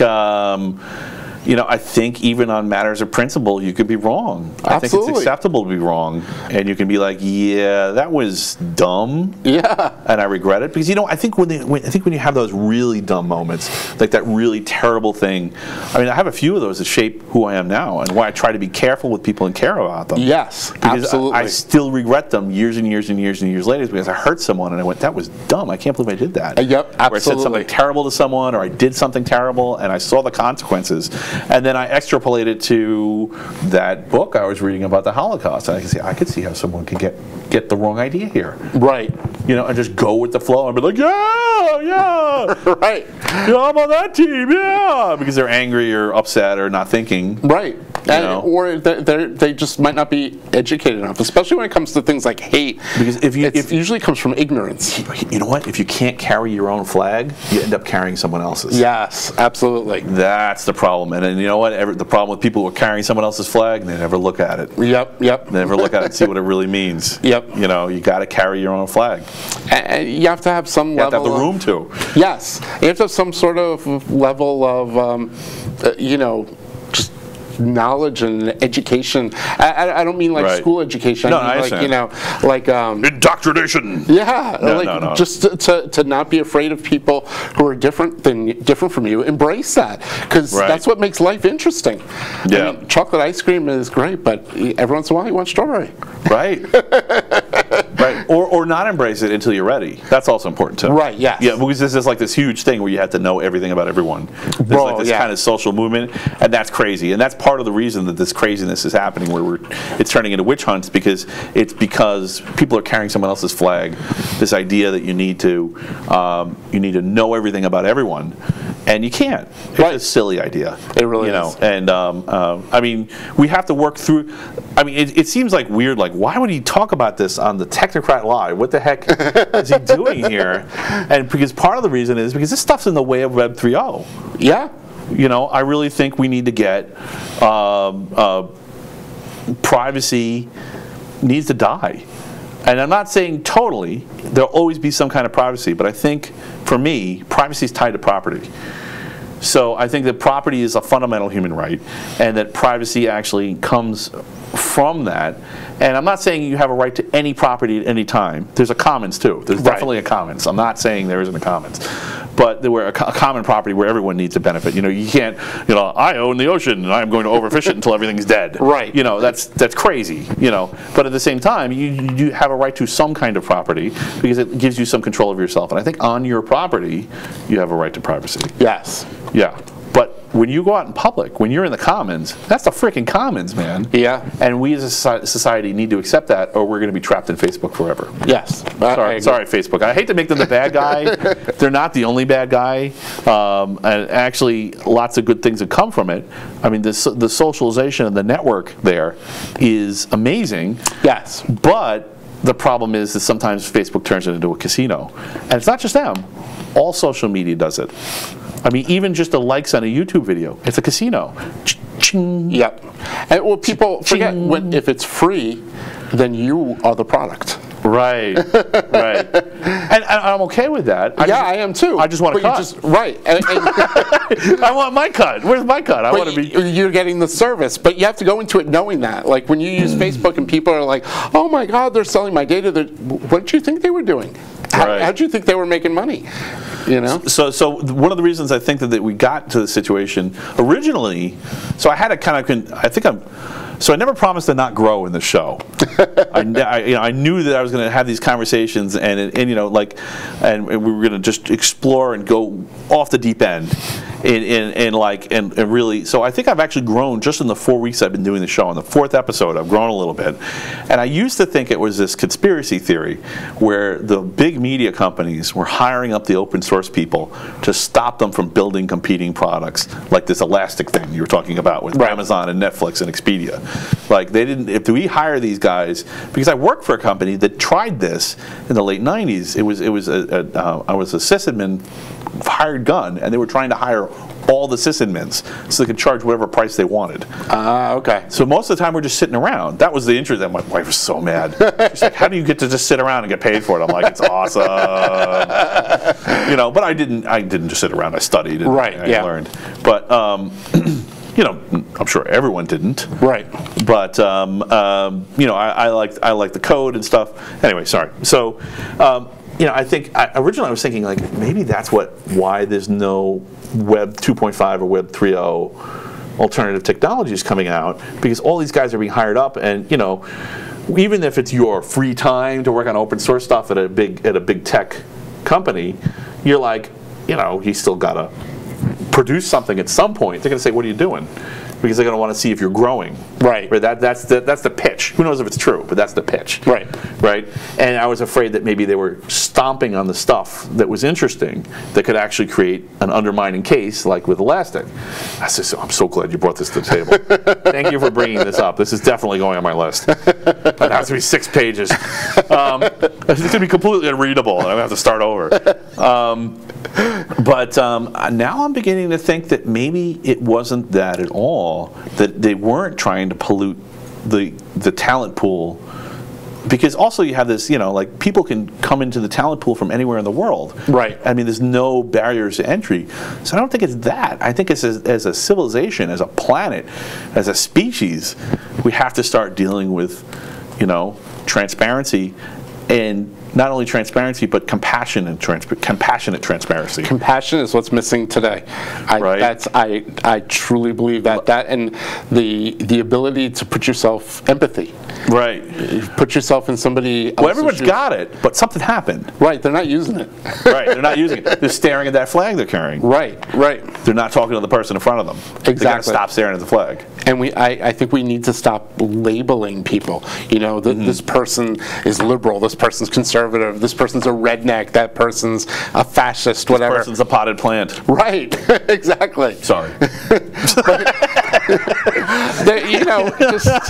Oh God, the potted plants are coming for me. But we need to stop labeling people and saying, you know, and just start looking at people as people. You know, you believe different things than I believe, but that's right. Right. We sit at a table, have a couple of beers, we could probably agree on more things than we disagree on. Right. I mean, you know, like we both were there. We both eat food. Yep. Most people drive cars, maybe not New York necessarily. Well, right. Yeah. Right. But like most people, you know, everybody uses money. They really don't want to. Right. You know, and just there's so many things that we have in common, and you know, people are really arguing over what system works and what system doesn't, and you know, it's I mean, you could even argue that that someone who's a successful market maker is a technocrat in economics. Yeah. You know, like he's the guy who understands where the real numbers are. And a lot of people like to talk and like to repeat what other people say to them, but they don't really get it. They haven't sat down and done the numbers for themselves. Yeah. And I'm not mad at them. I just want them to stop being mad at everyone else. And we need to learn as a people to compromise. Right. I mean, you know, you're married. You oh my God! I had to put moccasins on. We gotta like sing "Kumbaya." Right.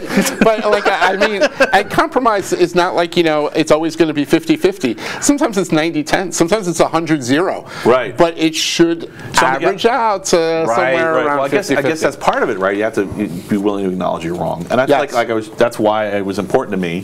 Sorry, I don't want to steal your time, but it was important to me to talk about this conspiracy theory idea that they were intentionally polluting the waters of the tech field, you know, because I was wrong. I think I'm wrong about that. I mean, it still could be true. I wouldn't be surprised to find out one of them was doing it. Right.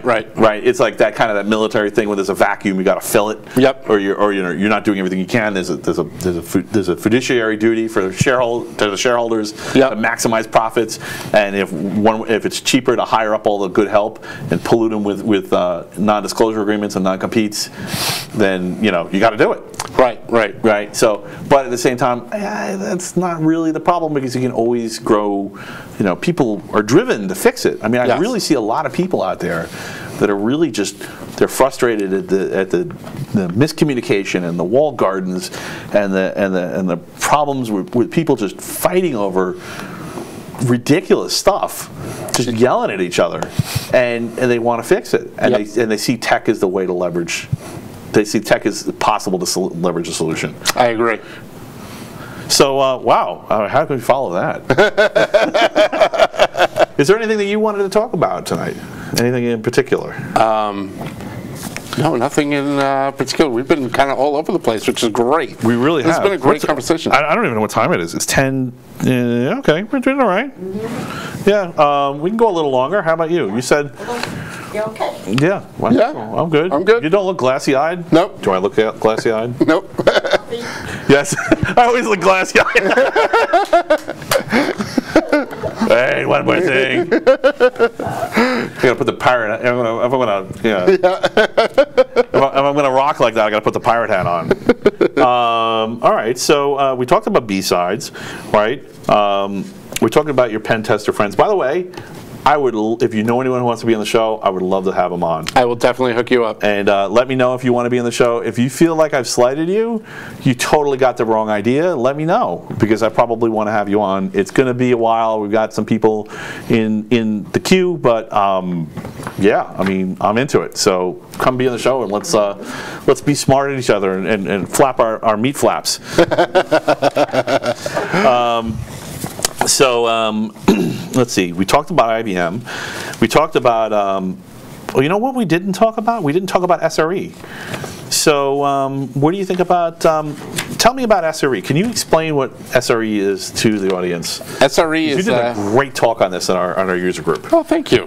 SRE is site reliability engineering. Mm-hmm. It was a concept developed by Google.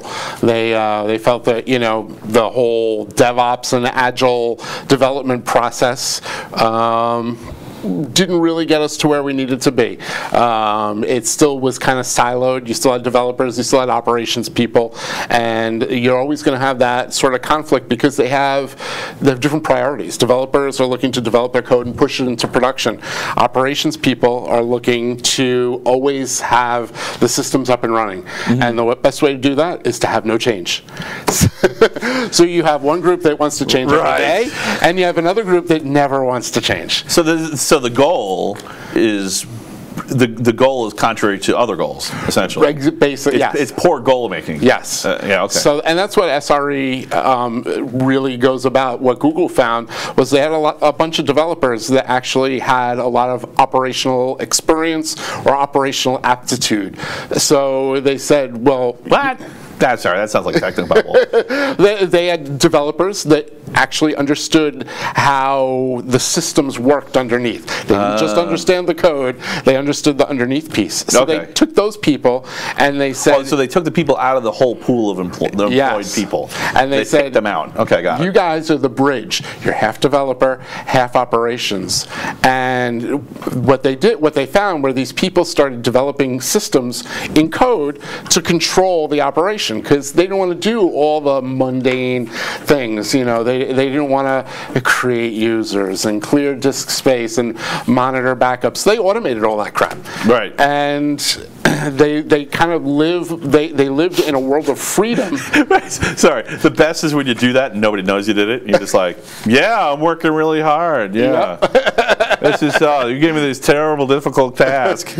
Exactly. But the best part of it is they have a philosophy of an error budget, so they know going into it that systems are going to fail.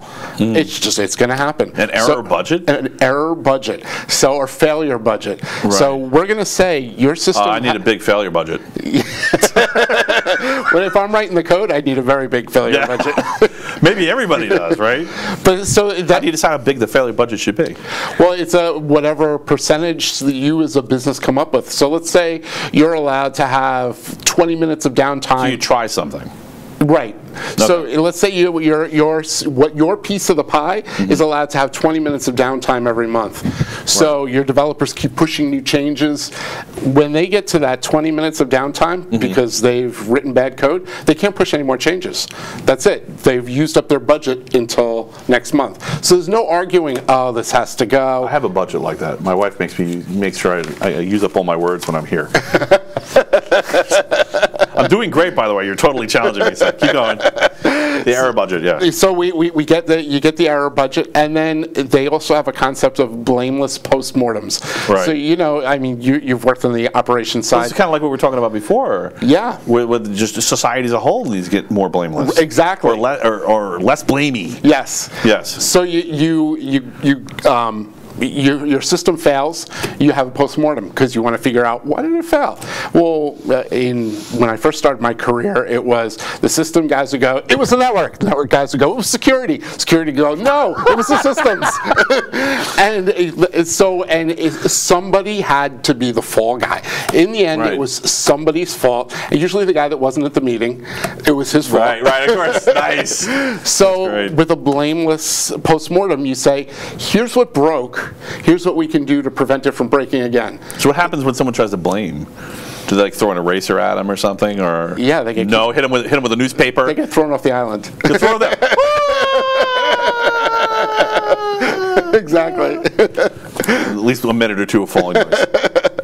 So so with the error budget taking away the political fight of do we push or not push, and the blameless postmortem, people are actually free to innovate. You guys are doing this? What? You guys are doing this? We're trying our best. Right. I don't know that anybody's doing it as well as with your clients. I mean, obviously, right? You have your own meetings, and then you have your strategies for your clients as well. Yep. So, but you're seeing it working. Yeah. I mean, it sounds really great to me. I mean, when you told us this in the group, I was like, this is it. This totally blows DevOps away. It's a philosophical change, and it also requires managers who are comfortable in their own skin, because you're kind of giving up a little bit of your control, you know, which is good. I think the more you push further down the stack, the better off you are. So here's a secret that not everyone knows, although I'm sure you do know it, which is that to serve is to lead. Yes. Right? Yeah, if you're really being the leader, you're solving the problems. Yes. It doesn't mean always necessarily getting up in the front and going, fire! You know, you don't. It isn't being Captain Kirk. Right. There was a great Black Mirror on that, by the way. I don't know if you watched Black Mirror, but I've watched a few of them. right, okay. So it's kind of like Twilight Zone, so everyone's kind of different. But yeah, you don't get to be Captain Kirk and get up there and go fire. You know, Right. it's like really what you're trying to do is you're trying to, like, you're Scotty and you're trying to glue things together. Yes. Yeah, or you're Ahura and you're trying to get people to talk to each other. Right. That's what a real leader's doing. Yep. The guy in the captain's chair is just there to make the final decision when there's no other way to do it. Exactly. Or to do all this stuff that no one else wants to do. Hopefully not too much of that, right? Right. Yeah, we get the interns to do that. Yeah. Hopefully you can delegate, right? If you have resources. If you're successful, you can delegate at some point. Right, exactly. Yeah.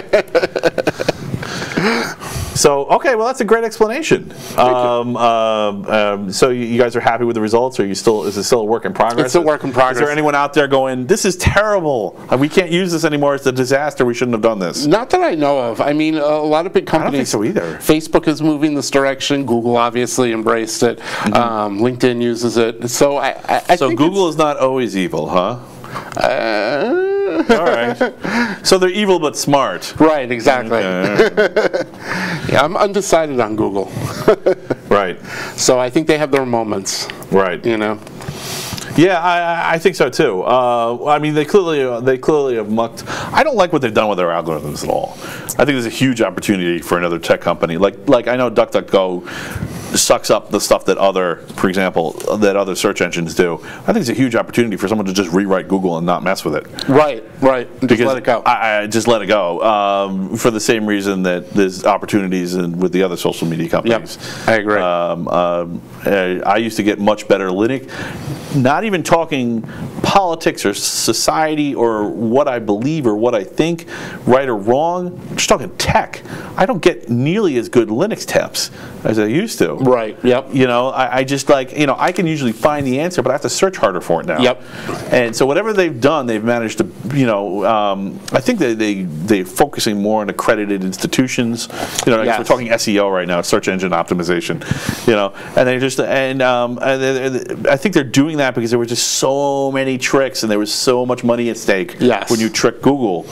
So maybe the key is to just have a bunch of smaller search engines, so there's less of a payoff, and then the trick only works with one but not another. But I just it's the risk of monoculture, which is the risk of Microsoft back in the day. Not all of that was their fault. Some of it was they were just the biggest target. Back Orifice was written for Microsoft because they were the biggest one. So I'm not thrilled with them either. All right, well, that was a great explanation of SRE. Thank you. Let's see. There's something else I probably wanted to talk to you about. There was something else in here. Hold on. Please hold. Oh, cryptocurrencies. How could I miss that? So, any input on cryptocurrencies? What are your feelings on them? I haven't got to talk to anybody about cryptocurrencies. Can you believe it? I'll be honest. Shut up about it. This gets sound weird. I don't really follow it. Really? Yeah. Oh, wow. I thought for some reason you did. Okay. No. I talked with Rich about Bitcoin for a little while, because we were talking about Elliott Wave and market forecasting and that kind of stuff. I completely missed out on the opportunity, and I'm just like, over, man. Okay. It's not done. We're just getting started. But okay, yeah. Well, I'm really so there's two things, right? You have the blockchain crowd, which is like, who cares about what any particular cryptocurrency is worth? Right. Blockchain is the future. This is the ultimate technology, and distributed databases are it, right? And then you have the crowd that's actually interested in the money aspect of it, and like the proof of Bitcoin's like the proof of concept thing. Right. So there hasn't been any blockchain projects or push in the organizations you've been working with or anything? No. Okay. All right. Well, I'm glad I got the chance to ask. So, any thoughts on AI? I'm curious if you had any input on that, or either not. I realize AI is kind of a misnomer, right? It's not really smart, Right. It's just piles of. It's the Netflix model. Does the Netflix model have a name? Because I'm really having trouble. I don't know. Right. Well, why don't you tell us what I'm talking about? It's more of a machine learning type thing, right? You know, it's machine learning, right? So I guess the Netflix model, in a way, is kind of like a human interjected machine learning model. Yes. Yep. Yeah. Yep. I'm a Darwinistic machine learning. Yep. Where the machine includes people. I don't think there's any. It's a cyborg machine. I don't think there's any machines that are going to pass the Turing test anytime soon. Right. So. Well, it'll happen. It will at some point. Yeah. I don't know whether it'll be in my lifetime, but it will happen. Yeah. Eventually, we'll feed them enough stop signs, and then they'll know. Right. Feed me buses. Feed me bridges. That's what we're doing. We're trying to optimize the algorithms for smart cars. Yep. People don't realize that. You know, when it says find all the children. Yes. You know, or find. You know, they don't do that because I hate those things. Yeah. They specifically don't. They actually. That's a terrible dark thought. It might be getting close to the end of the night, because I was just like, what if smart cars are running kids over because they don't want to deal with the liability consequences of putting kids in those photos, so they train the cars on how to avoid everything but children. Because they don't want to have to on that note, have a great night, everybody. Homicidal cars seeking out small children leaving school. No, this is just be a giant hole in their algorithm, because they're not really smart, because it's machine learning. Yes. Right? It's not like they're making a moral decision. Right, exactly. Hint, morality is part of intelligence. Yes. Anyway, but it's not like they're making a moral decision. They just have a big pile of code, and it's just they just test the heck out of it. Yep. It's really, machine learning is just testing. You have a test suite. Basically, a machine learning based algorithm is only as good as your test suite. Yes, absolutely. Right. And so what I was talking about before with the Netflix model. So site reliability engineering is the Google model. And that's that idea where you're trying to create a currency based on failures. Right. And then use that currency, you distribute that currency in a sane way, and look at how it flows, and then you can figure out what the problems are. So yeah, Netflix uses a chaos theory. So chaos, I love it. They have a bunch of tools called the Simian Army. So they have Security Monkey, Chaos Monkey, all that stuff, and they literally go into their production infrastructure and will crash things to make sure that they can always recover from it. And it's a really interesting way of doing things. And they have a whole group of people they're like chaos engineers. That's their job, is to blow stuff up. Oh my God, that's so awesome. Which actually I'd probably be really good at just innately. Right. Nice. Yeah, me too. But I saw one of the Netflix engineers saying that every engineer at Netflix has the ability to push to production, and he's like, they've never had restrictions, and it's because their system is resilient, and if somebody makes a mistake, we can recover. Right. If you make something idiot-proof, they'll just build a bit better idiot. Exactly. Right. HR will build a better idiot in this case, I guess. Right. Yep. We found a better one. Okay. They'll come hire me. Go for it. Isn't that weird though? Seriously. Yeah. Like, at some point, the town fool could be a job description. Yeah. Right. How crazy? How much crazy randomness can you introduce in it? People will become being a random number generator will effectively become a job. Yes. Yep. Whoa. Whoa, this is getting bigger than me. Okay. We're kind of going off the deep end. Yeah, but I mean, I can totally see it, right? Yeah, I mean, especially absolutely. in an economy. I mean, there's people who are theorizing that universal basic income is needed because you have all this machine learning taking up, and also physical automation, and also planned automation, and the combination of the three are essentially just killing job markets. Yes. And the projections for future killing is much worse. Yep. So you're going to have these throngs of unemployed people, and I mean, generating random numbers may become, qualitatively valuable in that economy where people have to work less and less and less, just generating junk noise that's reliably junky, doing random human stuff. Right. Being willing to just introduce your own chaos in your own thinking. This isn't supposed to be a self-portrait, but although it would be a great job, right? Yeah, it's true. Yeah. So I guess it's the chaos model of Netflix building into as creating the perfect test suite. So we know, intuitively you can tell the chaos model is always going to build the perfect test suite. Yes. Because you can't, you can plan some of chaos, but also chaos has to have random outliers too. Yes. Right? So is SRE going to run into trouble because it can't build the perfect test suite? You can only build it through things that you've encountered. I think that's where your error budget. That's where your error budget comes in. Right. So this kind of goes back to what I was saying about the cars, right? The Internet of Things. This is probably the last thing because we think we're getting too out there and spatial, right? But unless there's something else you want to add. Nope. So you have all these cars out there